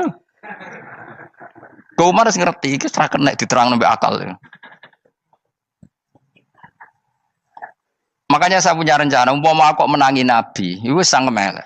Nabi ra usah ben tetap ahsana nasi kholqom. Nabi kita selamatkan supaya tetap steril. Masyhur kan, jadi ada orang Yahudi itu membawa kambing mati kan. Wedhus lu mati. Ya Muhammad, kambing yang mati ini yang bunuh siapa? Karena Nabi orang tauhid ya Allah. Yang bunuh kambing mati itu Allah. Agamamu ini aneh Muhammad. Yang dibunuh Allah langsung orisinil haram, yang lewat tangan-tangan jahil manusia halal. Itu sing disebut wa kadzalika ja'alna likulli nabiyyin aduwan syayatinal insi wal jin yuhi ba'dhum la ba'din zukhrufal qauli ghurur. Coba cara aku menangi Nabi. Kan nak cara medis kan jelas ya, kan tentu sehat yang disembelih karena darahnya keluar. Tapi mereka ngomong wong orisinil dibunuh wong langsung kok malah haram yang dibunuh manusia. Ini aneh mata agama. Cara aku menangi zaman Nabi, yo no pangan dhewe ngono kowe sing gampang dikira-kira. Tapi ora aja Nabi lho sing ngendikan. Kowe wae sing penggemar Nabi. Kancang kemelek pantes selain bakat yo ora bakal dadi nabi wis. Ya kena muni halal yo pangan tekno. Kan dekne muni halal kan? Ya wis entekno. Ben do mangan apa, Bah? Badang. Tapi Nabi kan gak mungkin ngendikan seperti. Tapi sahabatnya dong ngendikan gitu. Mergo mangkal ngadepi. Jadi kadang-kadang orang itu gak bisa dikasih penjelasan secara apa? Baik-baik. Ya tapi tadi saya ulang lagi, kita kudu tetap nyelametno Kanjeng Nabi. Yes, mulane ulama itu udah keras masalah bab ngadepi wong fasik itu keras. Masyhur Sidina Ali nanti debat be orang ateis. Ali, kowe sehari terkenal sahabatnya Nabi paling cerdas. Umpama kowe wis mbok rewangi salat, mbok rewangi poso, kemudian sok ben mati ra ono apa-apa. Terus kowe rugi, mbok rewangi salat, mbok rewangi poso, mbok rewangi takwa, ternyata nanti di akhirat enggak ada apa-apa. Karena aku kan enak ning dunya, gak tahu salat, gak tahu poso, jadi nanti kalau enggak ada apa-apa kan enggak masalah. Aku di dunia enggak pernah kebebanan aturan-aturan syariat. Masyhur dawuh Sayyidina Ali. Ingka nama taqulu sidqan atau haqqan takhallasta wa takhallasna. Wa ingka nama aqulu haqqan takhallasna wa ahlakta. Siapa lo di? Jika yang kamu katakan benar, yang lolos tidak hanya kamu, saya pun lolos. Jika nanti di akhirat gak ada hisab, memang yang selamat kue tok, aku lah yo. Selamat dong, bodoh-bodoh ra ono hisab. Ingka nama taqulu haqqan faqad takhallasta wa takhallasna. Jika yang kamu katakan benar, enggak ada hisab, maka kamu selamat, saya pun selamat rumangsamu. Tapi jika yang saya katakan benar, takhallasna wa ahlakta, saya selamat kowe rusak. Niku muga ora sidina Ali cangkem elek tapi, muga ora sidina Ali. Muga sing ngomong Ruhin misal. Kan cangkem elek. Karena orang seperti itu ora iso mbok terangno api-apian. Di kampunten nggih mengke delok mengke. Lho delok mengke kesuwen li. Kowe nek mati wae SMS aku malah do ndi-ndi ngomongnya. Maka jawab Sayyidina Ali, jika yang kamu katakan benar, yang selamat tidak hanya kamu, saya pun selamat karena tidak ada apa? Hisab. Tapi jika yang saya katakan benar, maka takhallasna wa ahlakta, saya selamat, kamu rusak. Mulane cara kula wong Islam kudu yakin mlebu swarga. Senajan to neraka sik. Saya berkali-kali bilang, kita pun nuruti khawatir. Sebenarnya sholat kita potensi gak diterima Allah karena ada ikhlas. Puasa kita juga gitu. Tapi masalahnya kubu sebelah darani siapapun mati itu masuk swarga. Lan aku kalah iklan iso kalah. Lan aku kampanye paling gampang ngaji swarga, ngaji ra paham yo swarga, go kitab ngalor ngidul yo swarga, modus gaya-gayanan yo swarga. Ngaji mergo mangkel bojo yo swarga. Ngaji nglalekno utang yo swarga. Oh, apa kubu sebelah wae swarga terus bosok kene sing iman kak. Swarga. Soal akhir ki mlebu neraka tak kandhani wis enteni sik sabar. Pada akhirnya tetap masuk swarga. Pada akhirnya kapan? 10.000 tahun apa ya ora. Ayo ora kepengin orang nglakoni kok. Jadi ini penting ya. Jadi kita harus terbiasa berpikir secara tadi ya. Sarohku sahabat ulama itu nak ngadepi wong fasik itu akhirnya cangkem elek. Mergo kadang penjelasan lebih gampang. Cuma tadi saya ulang lagi, Nabi harus kita selamatkan. Sajane Nabi Ibrahim yang podo parah. Jadi ketika beliau mematahkan semua berhala yang kecil kan kapaknya dikalungkan berhala yang bareng ditakoi. Hem siapa yang melakukan itu? Takono sing nggo kapak, ora nggo kapak. Jare ketuane wong kafir, utekem lho hem wong karuan berhala, bukan nakoki, ora karuan iso ngomong, bukan nakoki. Lah utekem ning ndi karuan ora ngomong mbok sembah. Akhirnya berhubung Nabi Ibrahim darani ngendikan, lah sing nyora aku. Lah yo muga iku ora nabi, iku cangkem elek ta cangkem apik. Muga ora nabi lho. Mergo Nabi Ibrahim diutek-utekno, utekem lho mu karuan berhala watu kok kon nako. Jare Ibrahim utekem tak kok karuan watu kok mbok sembah. Iso diterangno apik-apikan. Ngapunten nggih. Ngapunten sanget niki niku. Kesuwen yakin kesuwen. Lah cuma ke mari siko nabi ku ya iku nedok sing cangkem elek iku. Tapi ora demi hak, demi hadun. Nah lha iku sing mari elek. Apa logikanya? Saiki musuh dhisik musuh saiki gabung kuwi ku barang-barang donya kok mbok soal. Nyoal barang akhirat itu keren apa? Apa susahe ning donya nggo sujud, apa susahe ning donya nggo ibadah iku keren. Nyoal kok trimo. Dhisik musuhan kok saiki rukun ben donya kok mbok soal ben wis jegeman santriku di sini aku. Ciri utama wong apik nyebalakno barang dunya, tapi nek akhirat seri. Kayak aku mestine paten soalku wis ngaji jalalan kok gak dadi wali ku maksudku piye? Tak ulang mulai 2005 kok ora alim maksud. Tapi kita wari jawaban tawaduk. Ya tak wari jawaban apa? Karena kita ndak ingin nyaingi guru apalagi melangkahi. Ya tak warai ya. Jadi sajane kula saged alim Gus, tapi mboten sae nglangkahi guru. Mulane kula nyuwun pangeran tetep bodho kersane. Kersane tetap sopan tidak ngelangkai. Setuju ya? Jadi soalnya nggak takoki. 2005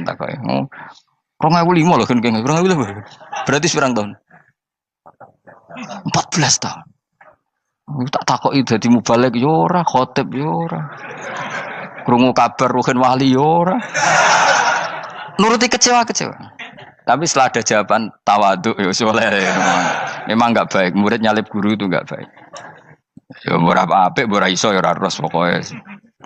Jelas gitu. Terus niki bukti orang soleh itu boleh berteman orang macam-macam. Bernya ini ahlul jannah bercerita dulu punya teman ateis.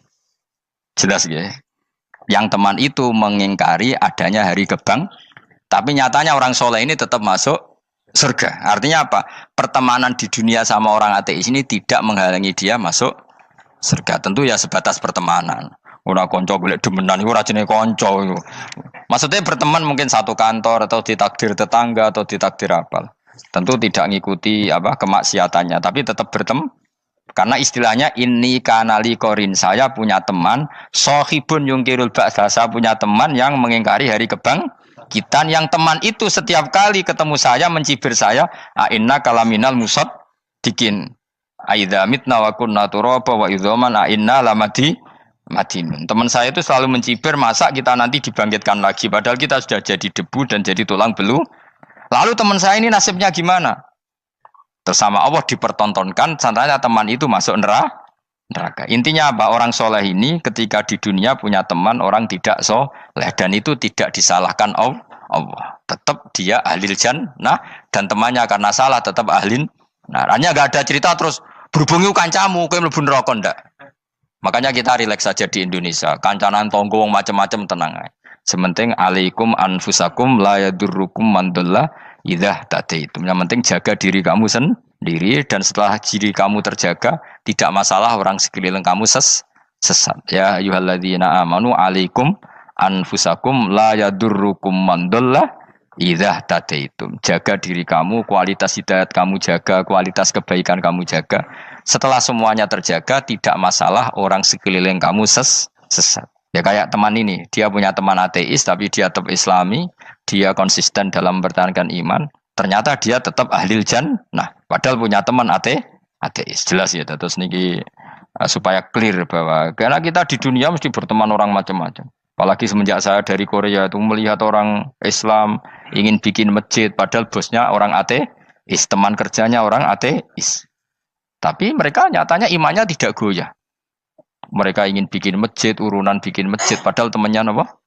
Ateis. Dan itu nggak masalah. Nanti kalau itu soleh terus sampai di surga, golek bosku saya gini di. Iku nara ketemu ya ora lega. Jadi manusia itu masih ini swarga, nak gak ketemu rivale. Jadi sebenarnya, nak rival politik, nggak tahu saya itu, nggak ada ayatnya, nggak ada penjelasannya di Quran ini. Dan tidak perlu menjelaskan barang dunia terang non Quran kemuliaan.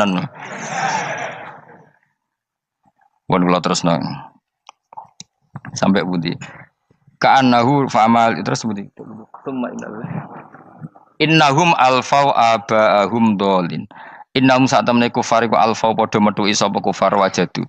Tegese metuki sapa kufar aba'ahum ing bapak-bapak kufar dipetuki dolina khalik sesat kabeh. Nah, mereka itu menjadi kafir karena punya tradisi bapak-bapaknya ya kafir. Terus setelah bapak-bapaknya kafir, fahum mongko te wong akeh ala asarihi ing atase jejak-jejak bapak-bapak wong akeh yurauna iku anut kabeh. Mereka punya bapak-bapak kafir dan kekafiran itu diikuti oleh mereka. Ya sajuna tegese padha ngikuti sapa wong akeh latibaihim maring anut ning abaihim. Fa yasrauna mongko gegancangan to sapa wong akeh ilahi maring ittibail aba. Maksudnya gini, kalau tahu senior kita sesat ya jangan ikut. Mereka enggak, bapaknya sesat nyembah batu, nyembah makhluk. Mereka ikut menyembah batu, menyembah makhluk. Harusnya kalau salah kan enggak perlu apa diikuti. Jadi kesalahan itu ya kadang ikuti tradisi. Tapi ya tradisi yang seperti itu, kalau tradisi yang baik ya harus diikuti. Walakotelan teman-teman sesat kau belum sedurunge iki generasi sopo akfarul awalin. Sopo aki-aki wong dhisik. Minal umami sing pira-pira umat almadiyati kang wis kliwat.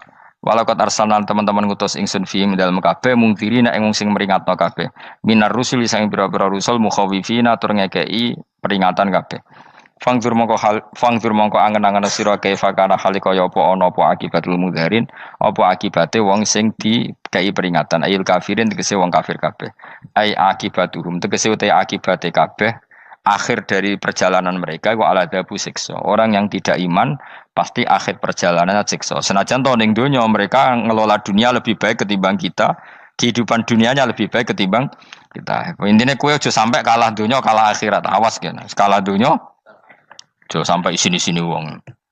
Wis go jalalan jebule kalah donya. Gunane apa go konsep jalalan ngalor gitu. Tutulisi jalalan kalah di dunia menang akhirat. Jebule kalah pisan. Innalillahi wa inna ilaihi raji'un. Awas ke sebenarnya swarga sini-sini wong. Illa ibadah wahi kecuali pira-pira kaulian Allah al-mukhlasina kang ikhlas kabeh, al mukminina kang mukmin kabeh. Fa innahu mongko satuna ibadu wa al mukhlisin atau al mukhlasin iku najau. Iku selamat sapa kabeh minal adabi sanging siksa. Li ikhlasihim krana ikhlase wong akeh fil ibadate ing ibadah. Nak kira iki ta apa? Illa ibadah wahil mukhlasin sami nggih. Fathah. Kira iki ta napa? Lame fathah. Illa ibadah wahil mukhlasin iki. Tapi ana sing kira mukhlisin apa mukhlasin? Kira iki to. Hah? Ora lha jeng nang Quran. Mukhlas.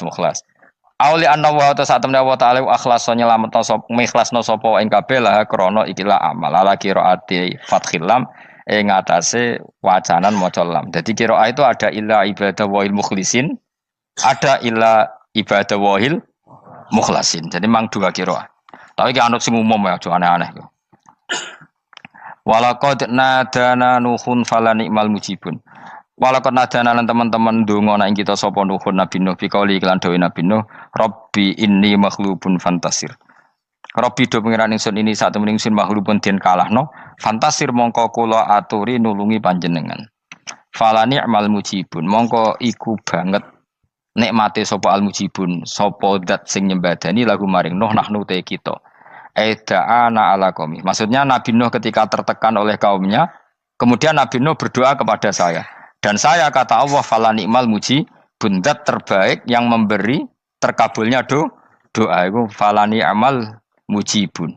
Ya Nuh berdoa kepada saya kata Allah, dan saya kata Allah adalah zat terbaik yang bisa mengabulkan doa. Itu jenenge apa? Fala ni'mal mujibun. Eda anak sing donga sapa Nuh nak ing kita ala qaumihi ing atase kaum Nabi Nuh fa ahlaknahum mongko ngrusak ingsun ing kaum Nabi Nuh bil ghoroqi kelawan tenggelam. Jadi kowe nak mangkel mbek wong-wong sing ora iman, iku pilihane iku kowe parek pangeran. Nak parek pangeran nak sing ora iman dikalahno pangeran. Kowe ora usah dadi ekstremis, malah ribet dhewe. Pasrahno napa pangeran. Lah nek kira wali ora mandi-mandi, ora mandi ya wis. Sementing kowe ning donya bernegara secara sehat, gak perlu dadi napa? Teroris, gak perlu dadi napa? Ekstremis. Karena Nabi Nuh ketika mangkel mbek kaume, Nabi Nuh ngebom mereka apa matur pangeran? Matur pangeran, kemudian pangeran sendiri yang ngambil napa tindakan. Kowe yo ngono mbek musuh-musuhmu sing hasud mbek kowe. Tapi mbah kok nang pangeran malah bela kono. Lah kadang musuhmu luwih bener timbang kono ya. Timbang kowe. Kono kerja keras sugih. Terus duwarani kowe sekere turu. Terus mbok pasutno jebule pangeran bener. Kok kowe pemalas. Kono bekerja keras. Ya mbah nak ngono. Lan jegeman di musuh wong saleh. Mergo nak maksudno malah balik ning kowe. Di musuh sing ra saleh dadi menang kowe. Nak padha ra saleh ya mbok ra jelas. Fa ahlaknahum mongko ngrusak ingsun hum ing kaum Nabi Nuh bil ghoroqi kelawan apa tenggel. Sing jelas nabi-nabi dulu nak kecewa ambek musuhe iku mature teng pangeran. Mboten kalau perang itu beda loh. Nabi kalau perang dia perang di arena perang di Badar, di Uhud. Jadi janjian terus duel. Ora kok musuhe turu terus di sebelah mboten enten ngono. Ya kalau mau perang ya janjian, jadi fair. Mereka nantang Nabi, tentu kan tidak baik kalau kebenaran ditantang kebatilan tidak berat. Terus akhirnya ya duel ini wow. Tidak. Yang jelas perang itu tidak sepihak. Makanya bahasa Arabnya takotul, saling perang. Jadi wazan kalau dalam nahwu itu dalam sorof itu qatala itu wazannya musyarakah. Musyarakah itu saling merang, saling nyerang. Jadi nggak boleh sepihak. Makanya janjian oke, mau iduna badrun. Kita perjanjian kita ketemu di apa? Badar terus ketemu. Ora kok limbe-limbenan niku mboten. Memang tarung. Jadi keren. Sing kalah ya keren, sing menang ya keren. Mergo corong Jawa wani adep. Mboten nyulik niku mboten. Sehingga disebut muqatalah atau napa kital. Masdarnya itu qatala yuqatilu muqatalatan. Malah latihan sorop lah jong. Karena syarat mufassir itu harus ahli nawa sorop. Wa najinahu lan nyelametno ingsun ing Nabi Nuh wa alahu lan keluargane Nabi minal karfil azim saking banjir sing gedhe. Ail gharqi tegese selamat sangka tenggelam. Wa ja'alna lan gawe ingsun zuriyata yang anak turun Nabi Nuhum al-bakin. Fanasu mongko te manusa kuluhum sakabeh nasikum minasli sanging turun Nabi Nuh alaihis salam. Makanya jenengan yang syukur. Jadi turunan yang sekarang itu sudah steril. Saya ulang lagi. Kamu ini sudah turunan yang steril. Tidak ada bapak yang kafir. Yo kowe kabeh sing ngaji Jalalain. Kowe kabeh. Ini mbah-mbah kamu sudah apa? Steril. Karena manusia pertama Nabi Adam, terus Nabi Adam seterusnya itu masih ada yang kafir macam-macam. Era Nabi Nuh ini bapak kedua. sing kafir tenggelam kabeh, terus ada orang 80 semuanya mukmin. Makanya kita-kita yang sekarang itu istilahnya Allah dzurriyyataman hamalna ma'nuh. Kita ini turunan orang yang diangkat di perahunya Nabi Nuh. Makanya manusia pertama dari Nabi Adam, terus itu masih macam-macam. Era setelah Nabi Nuh sudah steril, enggak ada lagi yang apa? Kafir. Umpama mbah-mbahmu ana sing kafir meneh, iku ya kafir sing ora asli. Sehingga engkok ya langkai wae. Mesti aja anggap langkai wae. Terus melok mbah sing napa? Sing mukmin. Ya jelas ya, fannasu kulluhum min naslihi alaihis salam. Jadi setelah periode banjir itu semua manusia itu sudah turunan Nabi Nuh dan pas itu sudah steril semuanya apa? Mukmin. Ya orang 80 semuanya orang apa? Nah, setelah itu ada lagi yang kafir. Lah aku ora roh iku sing dadi mbahmu ta ora roh. Ya ora perlu roh kowe. Mulane ora apal nasab penting kanggo biasa ben ora roh. Tadi fanasu mongko te manusa kulo miskaben nas iku minaslihi saking turunan Nabi Nuh alaihissalam. Bakana lan ana kula kedene sapa salah satu auladin sapa telu pira-pira anak Sam. Pertama Sam wa Abul Arab wa Faris wa Rum wa Ham wa Abu Sudan. Sing Hamu Abu Sudan, bapake wong napa? Sudan. Wa Yafas, ana sing maca Yafis. Yafas Abu Turki, bapake wong pundi? Wal Khazar, wa Ya'jud wa Ma'jud wa Magunalika. Mbah kowe minduane sing tira babamu sing. Abul Arab ira ngempesek. Persi kita ya kurang ganteng. Rom kira ora wong Itali. Kowe turunan ndi? Ham iku paling Abu Sudan wong ireng-ireng. Paling iku. Wis ben ngono, ben wis. Wa tarakna alaihi fil akhirin. Wa tarakna lan nyisakno ingsun apa koina tegese nyisakno ingsun ali ngatasin no tak sisakno sanaan khalid dadi pangalaman hasanan kang apik fil akhirin ing dalem periode-periode sing akhir. Minal anbiya sing pira-pira nabi wal umami lan pira-pira umat ila yaumil kiamat itu maka maring dina kiamat. Nuh jejak-jejak kebaikannya akan saya maklumatkan kebaikannya sampai ila yaumil kiamat. Mulane ora ono barokah kados ngaji, jenengan kudu syukur ngaji. Misalnya Nabi Nuh dititahno Allah akan dipuji ila yaumil kiamat. Yang muji siapa kalau enggak kita-kita ini? Barokahnya ngaji, kita tahu kehebatan Nabi Nuh, kita tahu sejarahnya Nabi. Berarti yang muji Nabi Nuh siapa? Ya kita-kita ini yang ngaji. Andai kan tidak ada yang ngaji, orang tahu enggak tentang Nuh? Enggak tahu kan? Makanya banyak wali yang enggak suka doa. Bukan karena anti doa enggak, katanya saya yang didoakan para yang sudah meninggal. Karena yang sudah meninggal itu sangat mencintai kita. Lan kula itu termasuk ulama sing jarang ndonga. Nggih ndonga tapi juarang banget. Ora koyo kowe men ndonga ora tau mandi. Kula nu jarang ndonga karena dawuh Kanjeng Nabi, siapapun yang menghidup-hidupkan sunahku otomatis layak mendapat doaku. Dawuh Nabi masyhur, ala khulafai rahmatullah. Siapapun yang mengganti saya berhak dapat rahmatnya Allah. Manhum ya Rasulullah. Siapa itu? Alladzina yuhyuna ma amatahun nas min sunnati. Orang yang menghidup-hidupkan sunnahku yang sudah mati. Coba Nabi Nuh sekarang dapat titah dipuji di dunia ila yaumil. Yang muji siapa coba? Kita-kita kan. Karena kita menerangkan sejarah Nabi Nuh bahwa beliau adai ila Allah, beliau konsisten berjuang ila tauhid. Coba kalau tidak ada orang ngaji. Siapa yang tahu Nabi Nuh? Man huwa, siapa dia? Kan tidak ada yang peduli. Itu kayak kasus Musaddiq dulu. Katanya Musaddiq kan punya pengaruh 40.000 orang yang ngakui Musaddiq itu Nabi. Ternyata itu keliru, itu hoax.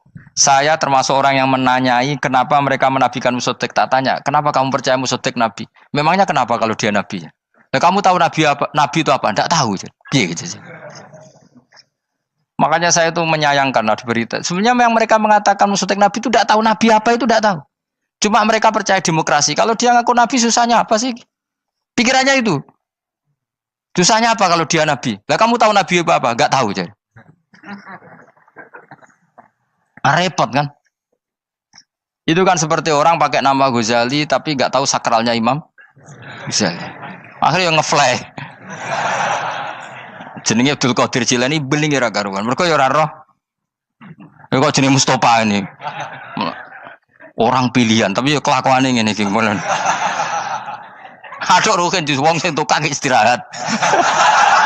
Dadi maknane Mas Ruhin wong sing seneng. Mulane turu. Dadi saroha maknane istirahat. Nganggo sintasin. Sinta itu tukang istirahat bener udah pemain itu. Ya ora apa-apa, donya sepele kan tinggal istirahat. Jadi makanya kan nggak ada ulama yang nggak dicintai para wali yang sudah meninggal karena tadi siapapun yang menghidupkan sunnahku setelah sunnah itu mati maka dapat doaku. Sehingga ulama ya doanya ya biasa aja, ndak usah berlebihan, ya sedungos. Karena kita yakin dongane Nabi luwih mandi timbang doa kita. Kalau kita menghidupkan sunnahnya Nabi, ngaji maksudnya. Cuma namun di sunnah Rasul gak tahu ngaji. Sunnah Rasul yo ngaji iku sing karuan. Wis jelas Nabi itu status pokoknya apa? Pengajar apa? Masyhur itu. Buistu mualliman. Sebagian riwayat pakai innama buistu muallim. Saya diutus hanya sebagai pengajar. Termasuk melakukan sesuatu yang tidak ideal itu Nabi lakukan demi status mengajar. Misalnya begini, sama tak bedai, kok tak latih pinter. Tawaf jalan kaki sama naik skuter atau naik kendaraan itu afdal mana? Enggak, jawab saja. Afdal jalan kaki. Tapi Nabi ketika tawaf itu naik unta. Naik apa? Sehingga ulama ijma tetap saja tawaf naik unta sama jalan kaki afdal jalan kaki. Padahal Nabi kalau tawaf itu karena Nabi naik unta itu statusnya adalah mengajar, menunjukkan kalau itu sah. Jadi nilainya bukan enak-enak naik unta, tapi mensyariatkan kalau itu sah. Dong ya? Kayak saya pakai baju hem, dengan orang Arab pakai jubah. Mungkin cara Allah itu afdol saya orang Indonesia loh ya. Maksudnya saya ini orang Indonesia. Maksudnya saya orang Indonesia, saya ulang lagi. Bukan dengan status Habib atau ulama atau orang Arab. Guling-gilingan bahwa saya mengesahkan baju hem untuk sholat. Makanya dulu pernah di salah satu komunitas tabi'in, saya ulang lagi tabi'in. Itu semuanya pakai jubah, pakai serban. Jabir yang sahabatnya Nabi termasuk Abdullah bin Mas'ud, dia datang ke masjid, jubahnya itu dicopot. Terus dia sholat tanpa pakai jubah. Sampai geger tabiin, ini gimana sahabatnya Nabi sholat kok pakai jubah dicoplok, dicendel loh. Terus dia sholat. Ketika sholat ditanya, ya sohibah Rasulullah, kok ini sahabatnya Nabi sholat pakai jubah kok malah dicopot. Supaya kalian semua tahu bahwa kita dulu zaman Nabi biasa sholat pakai sarong, terus diikatkan di leher, saking tidak menemukan jubah. Tapi itu menjadi penting supaya orang tahu bahwa syarat sahnya sholat tidak bergantung harus pakai jubah. Meskipun kita sepakat pakai jubah sunat, kita selalu sepakat pakai jubah sunat. Tapi harus ada yang enggak. Kalau semua kiai pakai jubah, nanti satpam harus pakai, supir harus pakai. Karena kalau mau sholat jadi bingung. Ini barokahnya Jabir, orang tahu ternyata sholat itu yang paling pokok adalah nutupi aurat. Sama Rasulullah itu kadang tidak melakukan ibadah kelas paling afdol. Kayak tadi beliau tawaf naik unta. Tapi itu menjadi afdol karena nilainya mengajarkan bahwa itu sah. Paham gitu? Terus beda. Perilaku sama pengajaran itu beda. Rasulullah itu gak mungkin sholat lupa. Tapi Nabi pernah lupa. Andai kan Nabi tidak pernah lupa, kita tidak tahu caranya kalau sholat masyhur itu. Nabi pernah sholat hanya 2 rakaat. Terus beliau akan pulang. Terus sahabat diam semua karena mereka punya adab. Terus ada orang yang agak bedui. Aku sirati sholatu amnasita ya Rasulullah. Ini sholat model qashar apa memang kau lupa? Karena sahabat mulai dulu sudah ngerti usul fikih. Kalau ini duhur 2 rakaat mulai besok berarti 2. Karena ngambil yang paling akhir. Zaman Nabi kan ada nasa mansuh. Kalau tak kemarin duhur 2 berarti duhur terkini 2.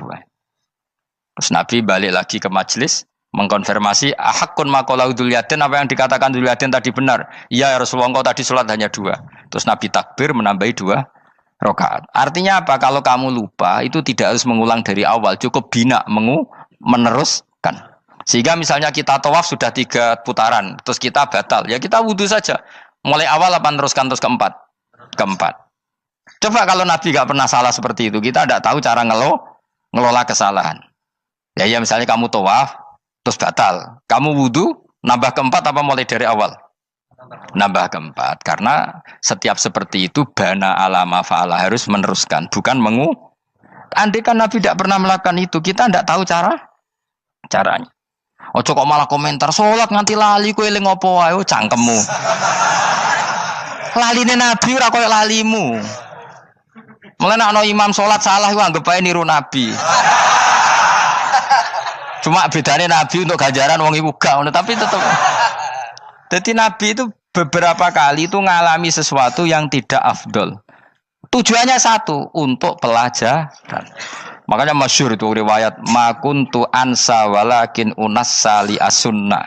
Saya itu tidak pernah lupa, tapi sama Allah didesain lupa li as-sunnah supaya itu jadi sunnah. Jadi makuntu ansa walakin unassa li as-sunnah. Jadi saya tidak pernah lupa, tapi sama Allah didesain lupa supaya jadi sunnah cara ngelola kelupaan. Misalnya sholat 3 apa 4, milih 3. Milih al-aqal. Karena itu satu-satunya cara. Sehingga Nabi didesain pernah sholat hanya 2 rakaat, terus diingatkan sama sahabat. Terus itu jadi sunnah caranya ngelola apa lu? Caranya ngelola lupa. Begitu seterusnya. Nabi ngendikan al-ajur bi qadri ta'ab secara makna seperti itu. Tapi Nabi sendiri tawaf itu naik unta. Sehingga sekarang ada orang naik skuter, naik kursi roda, itu dikiaskan karena Nabi dulu pernah berkendara. Coba kalau Nabi tidak pernah berkendara, wong sing lumpuh gak iso tawaf, wong sing sakit gak bisa tawaf karena gak ada riwayat Nabi pakai kendaraan. Tapi barokahnya Nabi pakai kendaraan, semua referensi itu gampang. Meskipun Nabi sendiri pas itu masih sehat, sangat sehat. Tapi biar jadi sunnah, kalau seperti itu tidak apa-apa. Karena tadi Nabi itu yang penting buistu mu'alliman, saya diutus sebagai pengajar. Kadang Nabi melakukan sesuatu itu tidak ideal.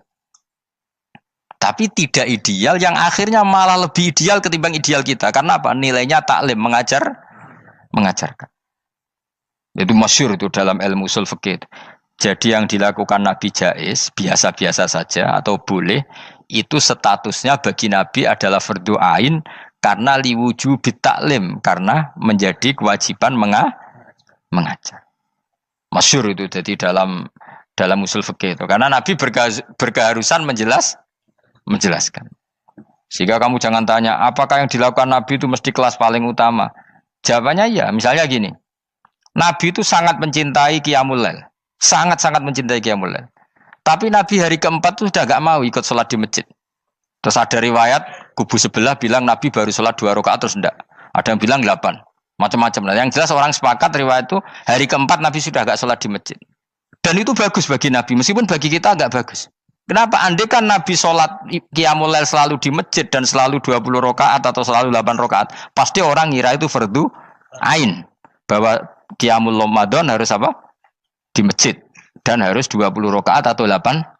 Tapi Nabi dari awal sholat itu tidak konsisten. Kadang 2 rakaat, kadang 4 rakaat, kadang 6 rakaat, kadang 9 rakaat langsung tanpa salam. Full langsung salam. Kadang 2 salam, kadang 9 rakaat full langsung salam. Akhirnya apa? Imam Syafi'i berkesimpulan yang namanya tasyahud awal itu sunat. Kamu sekarang sholat duhur, keyakinan kamu tasyahud awal sunat enggak menurut mazhab Syafi'i? Sunat kan? Karena Nabi pernah sholat malam 9 rakaat langsung tanpa tahiyat. Salam 1. Nah karena Nabi tidak konsisten juga beberapa kali meninggalkan itu, umatnya tahu kalau tarawih itu sunnah. Sehingga bakul mi ya tetap adol mi yang tatpam tetap jaga. Dan orang tidak akan mencibir itu karena memang ada yang pulang tarawih, ada yang enggak, dan itu kebanyakan. Yo barokah Nabi tadi. Loh saya betul, saya itu tidak sombong. Saya itu punya pondok, punya santri banyak. Sampai sekarang saya kadang ya tidak tarawih, ya ora delik biasa. Supaya orang tahu kalau itu mah enggak wajib. Tapi berhubung saya wis nama wis kadung apik ngono ku ya ora dadi jatuhku, aman. Tapi sebenarnya hatiku yo nangis, kangen kula mbek pangeran. Lu Nabi sangat kangen mbek pangeran, tapi kalau melakukan ibadah secara terbuka semua pasti dikira itu wajib dan itu memberatkan umatnya. Nah, kowe ora usah ngono, kowe ora usah terus niru Nabi, kadang-kadang ra traweh niru Nabi. Kowe bolak-balik wong ora ngarah, anut kowe ora ngarah. Mulane traweh wae, nek kowe bareng traweh wae. Kok GR apa ono sing nyoroti perilakumu ora ngarah. Makanya kenangannya Sayyidah Aisyah itu kenangannya beliau itu wa in sama siapa teks hadisnya ini ada di Sahih Muslim wa in kana Rasulullah la yadaul amal wa yuhibbuhu makhafata ayufradu alaihim. Sungguh Rasulullah itu sangat mencintai amal tapi beliau terpaksa meninggal. Jadi Nabi itu sangat merindukan amal tapi terpaksa beliau meninggalkannya takut itu dianggap wajib. Misalnya Nabi siwakan. Kebayang nggak kalau kamu bangun tidur nemu bupati nggak kebayang, nemuin presiden apalagi nggak kebayang. Lalu kamu bangun tidur langsung sholat, wudhu terus sholat tanpa siwakan, kebayang nggak? Kan nggak kebayang. Jika kata Nabi, umpama saya itu tidak memikirkan umat saya, sikatan itu tak wajibkan setiap orang mau sholat. Wong kita mau ketemu presiden, menteri saja, bangun tidur mesti sikatan dulu baru ketemu. Masa ketemu Allah tidak sikatan? Artinya Nabi itu nggak kebayang, nggak pakai siwak itu nggak kebayang, karena mau sowan pangeran. Padahal lisannya Nabi sudah thayyib, sudah wangi. Tapi Nabi terpaksa kadang-kadang meninggalkan siwakan itu, karena takut nanti dikira wajib. Kayak apa Nabi? Artinya Nabi pas siwakan ya baik, karena menunjukkan itu sunnah. Pas tidak juga baik, karena ini menjadi pelajaran kalau itu tidak wajib. Lah anak kowe pas ra siwakan mergo dablek ngono lho. Mulane kowe ojo kan jajal ya kangkang sing biasa rokokan, bariku ana komat langsung salat tas siwakan. Sing biasa ngaji sore iku lho ora usah contoh ado-ado. Gak kelakuanem lho. Iku perkara niru Nabi ta perkara rasa-rasane jawab. Jadi Nabi itu beda. Perilaku apa saja itu jadi teladan, akhirnya jadi referensi. Begitu juga Nabi yang mensunatkan sunat safar, sunat kudum. Tapi Nabi beberapa kali ada sholat. Ada sahabat yang selalu sholat safar. Kalau pergi sholat, kalau datang sholat. Sampai Nabi ya disalahno. Agama orang ngene iku, Cung. Ojo nemen-nemen. Wala yusyadza hadatina ahadun ila ghalabu. Sing tenanan nyekeli agama, iku kok mesti kalah. Nak kalah terus bosen. Utawa tukang nyalahno wong liya. Coba kamu kalau gak pernah tahajud, roh wong turu terus Bu Arani Zaid turu, Ruhin turu. Jajal kita tahajud rong minggu. Oh kebo turu.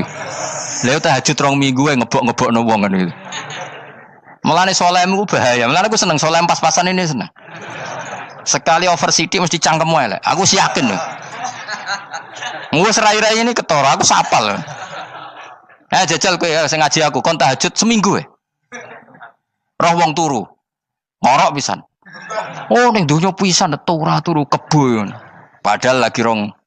Kayak apa kalau kita tahajud setahun? Mulane orang ngekeki rezeki kita tahajud wis diangen-angen iku kira-kira oh bahaya aja iki nak tahajud. Tapi aku tetap sunat tahajud, tapi kelakuannya belum dijogo. Maksudnya ya tahajud tanpa ngritik orang. Nak kowe kuat ngono ya monggo.